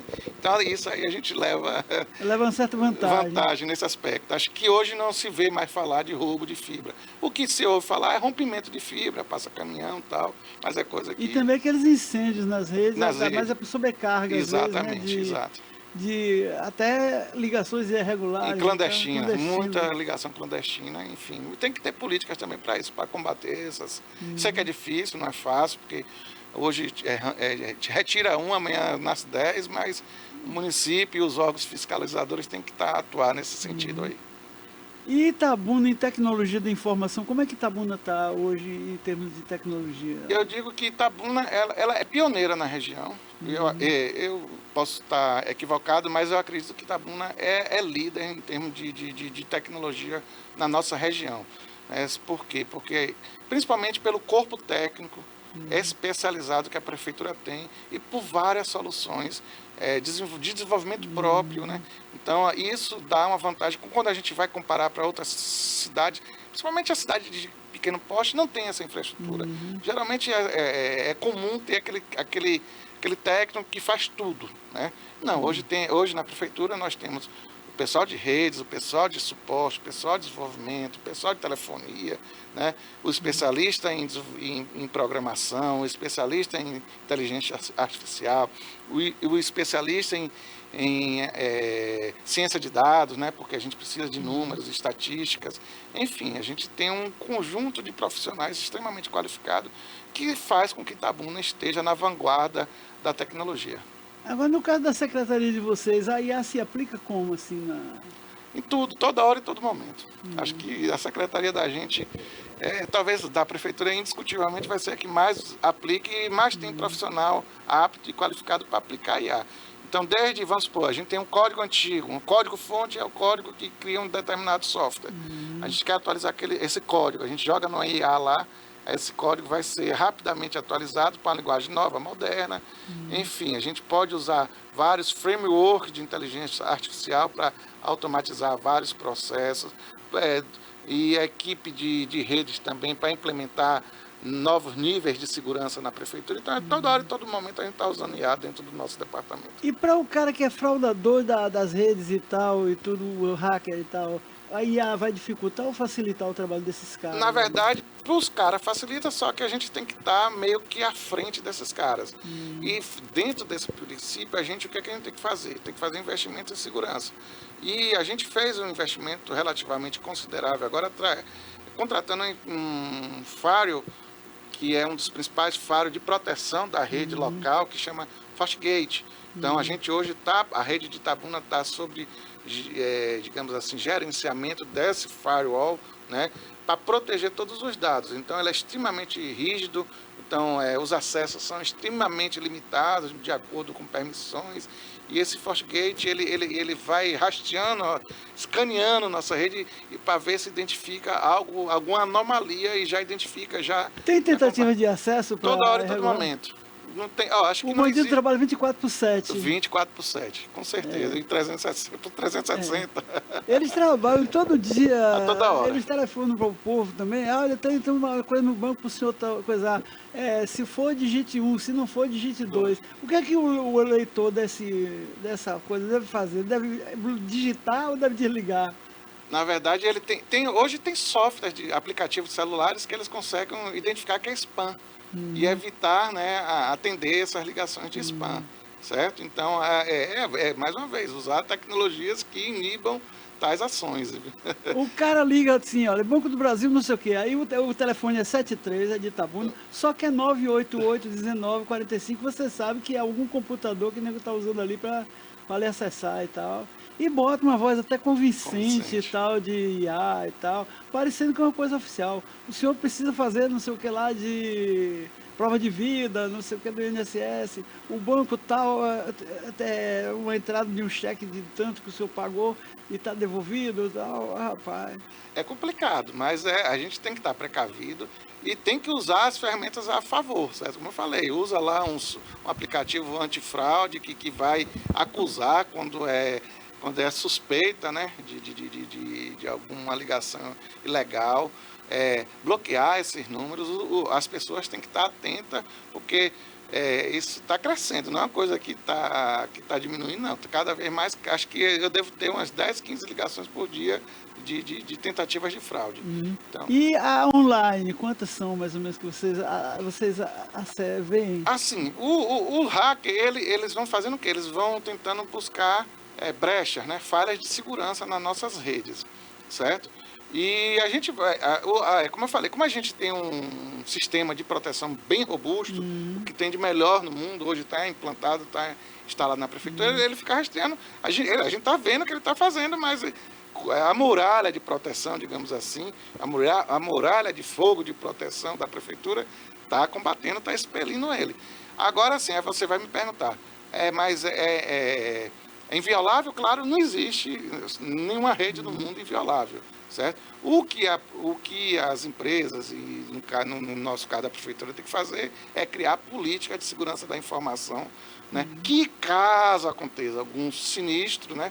O sinistro foi hackeado, foi criptografado os dados através do ransomware, né? Que é aquele programa que criptografa e exige sequestro. Enfim, a prefeitura está apta para que possa restabelecer o serviço o mais rápido possível. E como é que faz? Política de segurança de informação, como é que faz? Políticas de backup, de rotinas de backup diário, diferenciado, né, online, em nuvem, enfim, para proteger os dados e o ambiente operacional da prefeitura. Eu estava lendo um livro sobre Bolsa de Valores e tal esses dias, E eu descobri o seguinte, que os caras que estão operando na mesa de operações dele e fazendo contatos entre bancos centrais, tem um cara também de tecnologia da informação sentado ao lado, que se der qualquer tilt, ele atende. É assim com vocês também? Vocês têm que ter esse cara sempre? Sempre. Acho que o TI é um setor que não pode parar, né? Qualquer 2 minutos ali que a rede está fora, o telefone toca, alguém já manda mensagem, seja por conta de acesso à internet, seja por conta de acesso à rede local, seja por conta de não acesso a alguma aplicação da prefeitura, algum software da prefeitura, um software de gestão. Então tem que ter sim, esse cara tem que estar 24 horas acompanhando, né?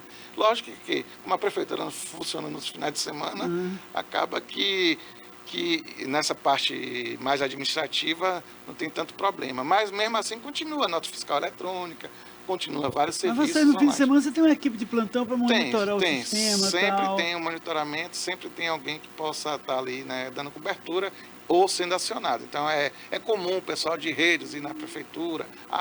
Agora mesmo a Coelba está fazendo uma série de modificações lá onde é o prédio administrativo da prefeitura, lá na sede administrativa no Ave, né, lá na Princesa Isabel.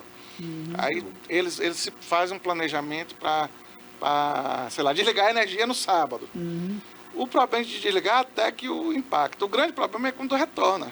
Quando retorna a energia... Tem que voltar tudo de zero. E se você não desligar os equipamentos, às vezes vem com a força que pode danificar os equipamentos. Então, o que a gente faz? A gente vai... O pessoal desliga tudo. A maioria das vezes é programada. Menos mal, porque a gente desliga tudo e só religa quando a gente sabe que foi finalizado aquele... Fabiano, nosso tempo é limitado, infelizmente. Que mensagem você deixa para os nossos ouvintes sobre inovação? Assim, no caso específico de Itabuna, é acreditar que essa lei da inovação vai sair esse ano, né? O mais rápido possível. E através dela, tenho certeza absoluta que a cidade de Itabuna vai evoluir, vai mudar o cenário no termo de atrações de investimento voltado à inovação, de atrações de parceiras empresas, de atrações de incubadoras, né, e de startups voltadas à inovação e de parcerias com todas as entes públicos aí, faculdades e demais instituições aí. Tá bom, muito obrigado. Olha, como é fim de semana e sextou, um filme, O Anjo Azul, é de 1930, é um filme de Joseph von Sternberg, é baseado numa história de uma mulher, Marlene Dietrich, Lola, que era dançarina no boate e acaba se envolvendo com o professor carrasco, Emil Jannings, que é o professor Roth. A história é uma tragédia e um ensinamento também de vida. É um filme clássico e que merece ser revisto. Já a Via Literário lançou esse mês agora Uma Santa Casa, o 96º livro de Ciro de Matos, com 5 crônicas e 3 poemas do autor, que fala sobre a centenária Santa Casa de Misericórdia de Itabuna. Bom final de semana para todos.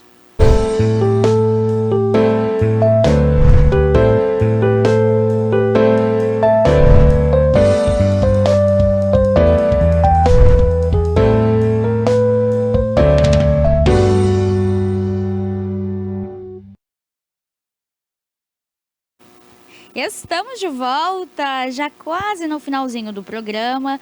A gente tem uma sexta-feira bem animada. Iniciamos aqui com uma entrevista. Para você que perdeu algo, já fica esse convite. Virada Fiscal irá acontecer aí esse curso, uma imersão sobre reforma tributária no sul da Bahia, no dia 15 de dezembro, na Unex da Praça José Bastos, às 8 horas da manhã. E as inscrições você pode fazer através da UAB, através também do Sindicato de Reforma Tributária. E você, com certeza, fazendo parte desse evento, vai estar adquirindo muito conhecimento. Então, fica esse convite mais do que especial.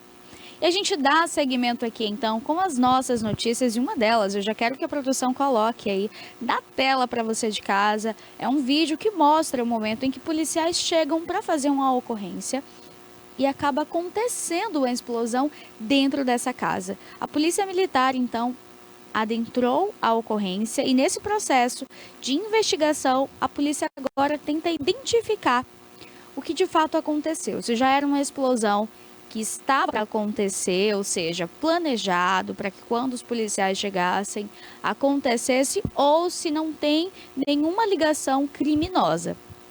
A gente tem as imagens também, pode colocar, produção. Dá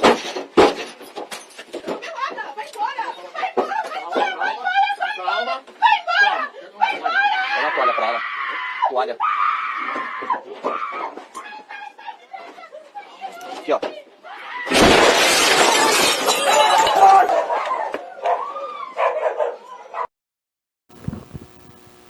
Como a gente consegue observar pela imagem, olha só, os policiais entram na residência, tem muita gritaria, a gente consegue identificar ali uma mulher também chorando no momento em que as câmeras corporais dos policiais mostram e 5 policiais militares conseguem invadir então esse imóvel.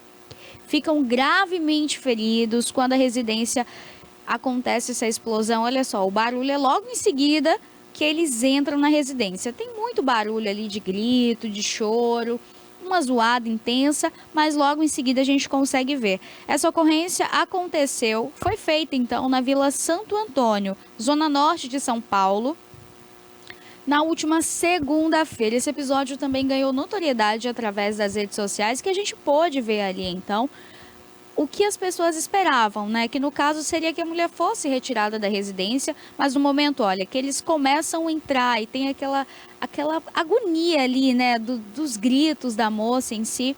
Então agora o que a polícia tenta identificar de fato através da perícia é se foi uma explosão criminosa, se o homem que estava na residência, que a mulher teria então denunciado ali por violência doméstica, se isso então teria sido feito para afastar ali a guarnição da polícia e seria consolidado então como uma tentativa de homicídio, até porque dentro da residência tinha a esposa, tinha também o filho do casal e a guarnição da polícia, os 5 policiais militares que entram logo em seguida. As investigações apontam até o momento, inicialmente, que pode ter sido provocado ali de maneira intencional, ou seja, preliminarmente, a polícia já identificou que sim, que pode ter sido de uma forma intencional. O objetivo seria, então, atingir os policiais que estavam chegando no local. Há indícios, então, de que o gás da cozinha foi liberado propositalmente e incendiado logo após a entrada aí da equipe. Ou seja, se configura na tentativa de homicídio. Muito triste o que vem acontecendo no mundo, né? Não é só aqui no Brasil. O Brasil é o 5º país que mais mata mulheres. As taxas de feminicídios, elas são gritantes. E esse é mais um caso. A mulher, ela denuncia, então, o companheiro pela violência doméstica. A guarnição da polícia militar chega até o local, ele tira o gás, coloca, então, fogo nesse gás e acaba acontecendo essa explosão. Muito triste tudo que vem acontecendo, né? Até ontem eu comentava aqui com vocês sobre os índices, sobre o gráfico de fato, do que vem mostrando.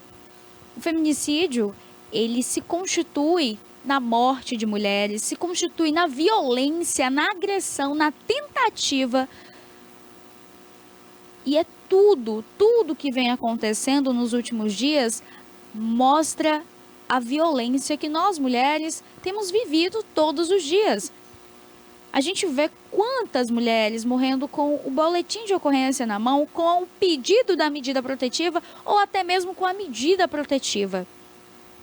Precisamos de leis mais duras, mais rígidas, que de fato traga punição para crimes como esses. São crimes graves, severos. Uma criança tinha o filho do casal dentro da residência que não sabe nem o que estava acontecendo, muito pequenininho, inocente, e já cresce diante de tanto tumulto, de tanto sofrimento e vendo a própria mãe sofrer. Muitas vezes esses relacionamentos tóxicos, abusivos, as mulheres até não têm uma força, uma resistência para sair dali, porque não vê nem força no próprio Estado, na justiça. Vai acreditar em quê? Vai esperar em quem? Um caso como esse, ela liga para a polícia vai até a residência, quando a polícia chega, ele tenta, além de atacar a própria esposa e o filho e a vida dele mesmo, a guarnição da polícia. Então isso é o retrato de que, infelizmente, não estão respeitando nem os nossos próprios policiais. Ele não se intimidou em momento algum, tanto que ele fez esse atentado. Ele teve a tentativa do homicídio. Recentemente aqui na cidade de Ilhéus, 30, 40 minutos da nossa sede aqui da TV, pertinho da gente, 3 mulheres caminhavam na praia quando foram brutalmente assassinadas. E até hoje a gente se pergunta o que aconteceu com a Alexandra, a Mariana e a Maria Helena. E não tem resposta. Tem um réu, confesso, que está preso não por ter confessado o crime, porque só isso não se configura o crime. Se todo mundo chegasse até uma delegacia, confessasse um crime, não seria resolvido. E da mesma forma foi com esse triplo assassinato. Ele está preso, então, por porte de droga, por ter, então, sido preso em flagrante, com diversas coisas. E assim, como mulher, eu tenho visto isso como um problema que, infelizmente, atinge todas nós no contexto geral. Se as pessoas não acordarem, se atentarem. Antigamente existia a conversa de que, olha, é perigoso a mulher sair de noite, porque a rua está mais deserta, tem pouco movimento. Então, os casos de estupros normalmente aconteciam assim. Não que existe um horário para o criminoso estar na rua ou praticar um ato criminoso, mas é o que antigamente era mais comum de se falar. Hoje a gente vê tanta coisa absurda. Essas 3 mulheres em plena luz do dia caminhando numa praia com um cachorrinho. 3 mulheres, 2 professoras funcionárias públicas. Uma que trabalhava com a psicopedagogia, com alunos que têm o autismo, que dava todo o amor, todo o suporte para que aqueles alunos eles fossem incluídos em sala de aula, tivessem um bom ensinamento e também aprendessem. A outra, a Alexandra, a mãe conta com um brilho nos olhos da filha, do quanto ela era dedicada na escola, se fantasiava no Dia das Crianças e diversas comemorações. Ela sempre fazia questão de estar presente e dava o melhor de si. Religiosas também. A Mariana, a filha da Maria Helena, uma menina jovem, estudante, dedicada também. Uma filha e tanto, uma neta muito amorosa. Todos esses relatos que eu falo para vocês, a gente viu na época do crime, na época do caso. A família contando e chorando, lamentando o cachorrinho inocente que presenciou aquilo tudo. Por sorte ainda ficou vivo. Ele foi encontrado amarrado em um coqueiro próximo aos 3 corpos. E a gente se pergunta até quando? Até quando? Finalizamos 2025 em 2 semanas. Poucos dias. 2 não, menos de 2 semanas. A gente finaliza já o ano. E a pergunta, o questionamento é: até quando? Quantas de nós? É muito triste que os pais possam educar seus filhos para honrar a família, para ser um homem de valor. Não dá mais o relacionamento, estão se estranhando, acabou o amor, acabou o respeito, termina, separa. As pessoas elas criam a ideia de posse. Quantas mulheres são mortas pelos ex-companheiros? Porque ele não entende, não aceita o fim do relacionamento e quer impor que aquela mulher seja da posse dele. É minha, você vai ficar comigo. E não é assim que funciona. As pessoas elas estão naturalizando o adoecimento mental, a psicopatia, a possessão.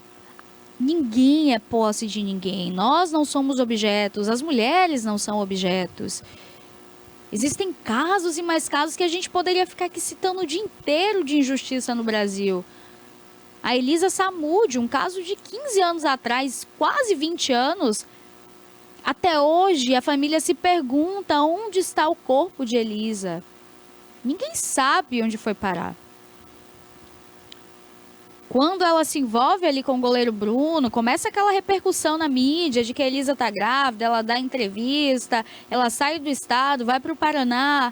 Um tempo depois ela é encontrada por contato com uma amiga que ela fala, olha, eu tô indo sair, se eu não aparecer, você liga para a polícia. E através dessa denúncia anônima de uma amiga, que a polícia inicia as investigações e vai atrás do goleiro Bruno. E aí a gente sabe já de toda a história. E o que mais me choca, e o motivo de eu relembrar esse caso, é que além de ter sido o pai da criança que premeditou, que foi o cabeça de todo o crime, tinham 2 mulheres também. Uma ex-mulher do goleiro Bruno e a atual da época. É o que mais choca nesse crime todo, além de toda a perversidade, toda a brutalidade, crueldade. Chega a ser doentio e diabólico, de fato, o que aconteceu com aquela mulher. Mas o que mais choca é saber que tinham 2 mulheres. E uma delas que já era mãe também, de 2 meninas. Enquanto nós, como mulheres, não apoiar, não se unir e respeitar umas outras, infelizmente vai aumentar, vai se perpetuar. Porque se o outro não me respeita e nem eu tenho respeito por mim mesma, o que eu posso esperar? Então, fica essa mensagem de hoje, né? Que a gente possa educar as futuras gerações para que consiga respeitar o espaço, o desejo. Quando o outro fala não, é não. As pessoas precisam entender e aprender a lidar com o não. Não quero esse relacionamento mais. Não dá para mim. Não posso, não vou ficar. A gente foi acostumado a ter medo, vergonha de dizer um não. Eu não quero, eu não vou, eu não posso, não fui, não vou fazer. As pessoas ficam ludibriando o não. Acho que isso acaba gerando consequências. E as pessoas entendem a gravidade e não muda. Então, que a gente possa, ser em casa, conversar com a sua filha, falar do respeito, do valor, do amor próprio.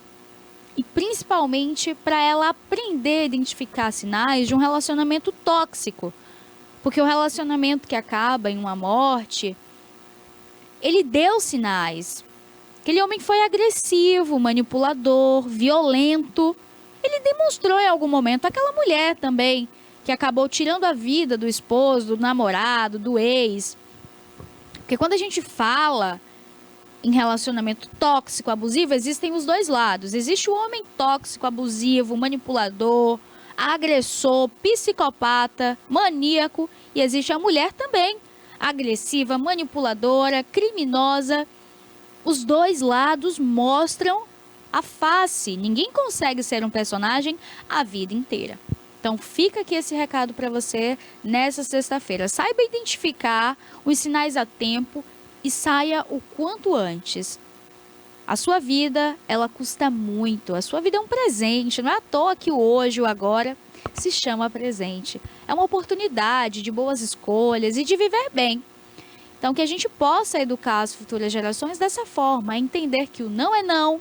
Se a menina não quer namorar com você, aceita, procura outra namoradinha, viva a sua vida. Se a mulher não quer mais um relacionamento com você, toca adiante, procura outro relacionamento, ou fica sozinho, ou procura um tratamento, um psicólogo, uma terapia, uma medicação, algo que seja benéfico, mas que você não precise prender o outro na sua mente de que é meu e vai ser meu, porque não é. Ninguém nasceu para ser de ninguém.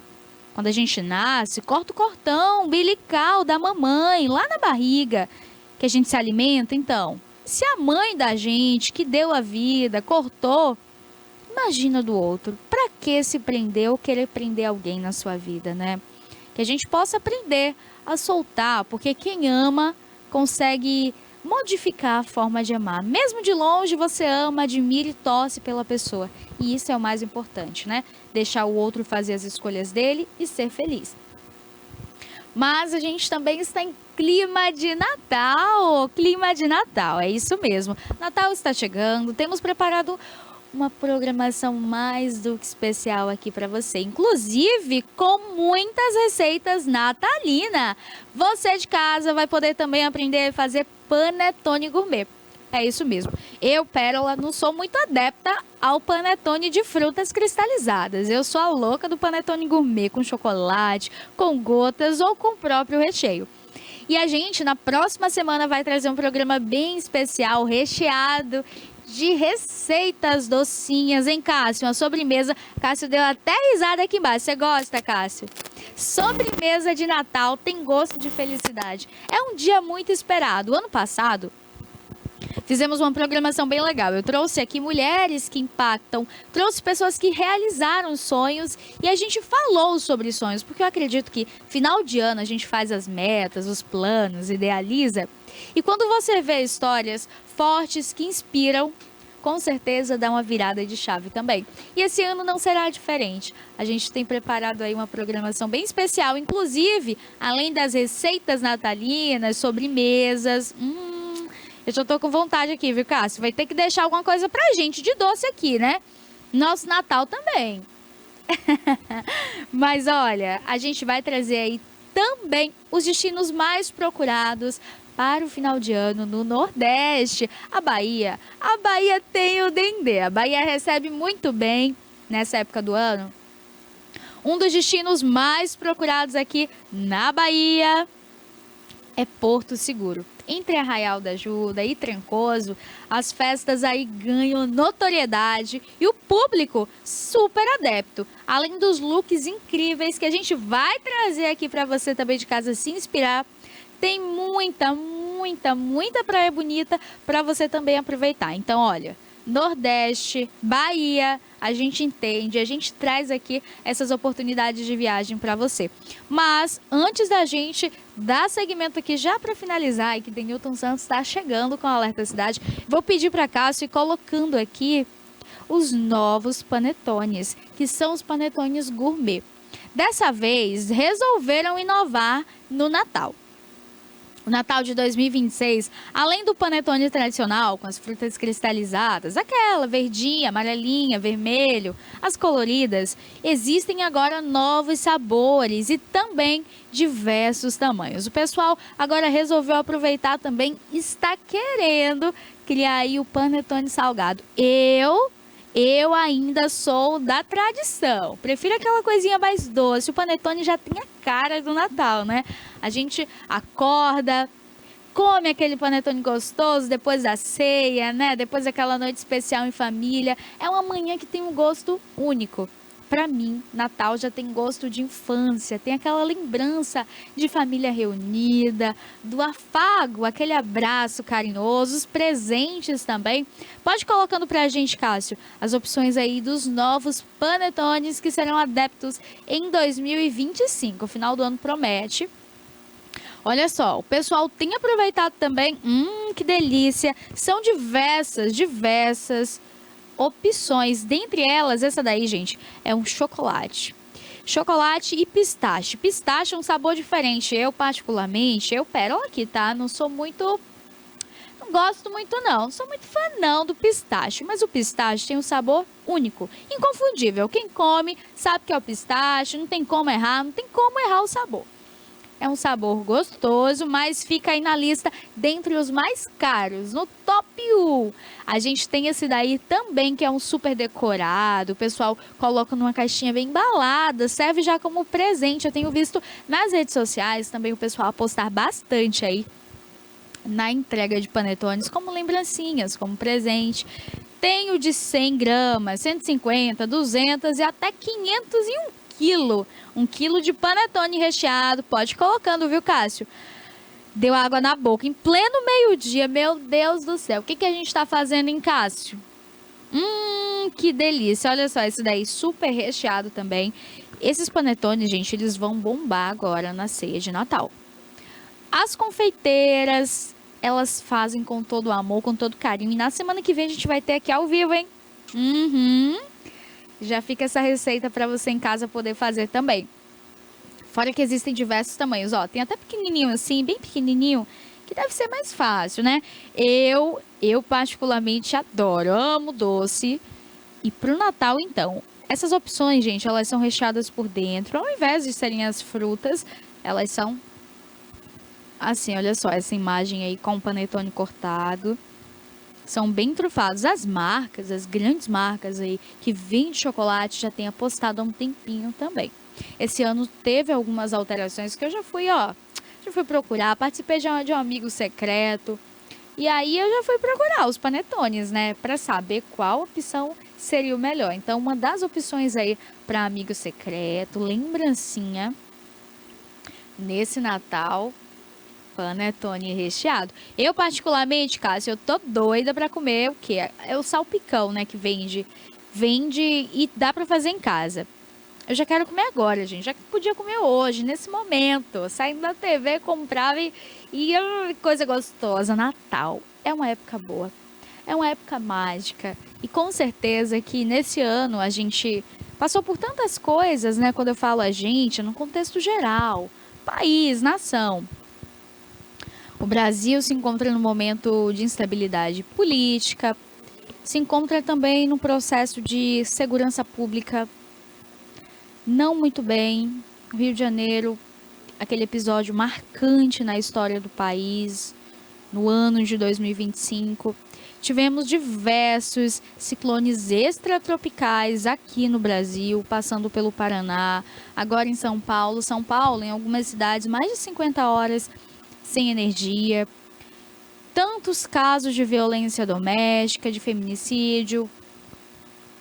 Que a gente possa finalizar esse ano de 2025 com a mensagem de esperança, para que 2026 seja um ano abençoado, que seja um ano que a gente consiga ver diferença, né? E se a gente não vê, que a gente faça a diferença com as mínimas atitudes e escolhas, né? Então fica essa mensagem aqui hoje para você. E eu já quero lhe desejar uma boa sexta-feira abençoada, dizer que domingo tem sorteio. Domingo tem sorteio aqui ao vivo às 9 horas do Bahia Sul Show de Prêmios. E nós te esperamos. Eu, Pérola Cordeiro, desejo uma boa sexta-feira. Finalizo aqui o TVI News e vem aí Alerta Cidade com o Denilton Santos. Muitas notícias. Fica ligadinho. E tem a segunda edição, a segunda parte do TVI News à tarde, às 17 horas com Larissa Araújo. Beijo carinhoso, fiquem com Deus. No trânsito, dê prioridade à sua vida. Cinto de segurança, álcool e direção não combinem. Segunda-feira a gente se encontra ao vivo às 10 horas. Abraço, fiquem com Deus.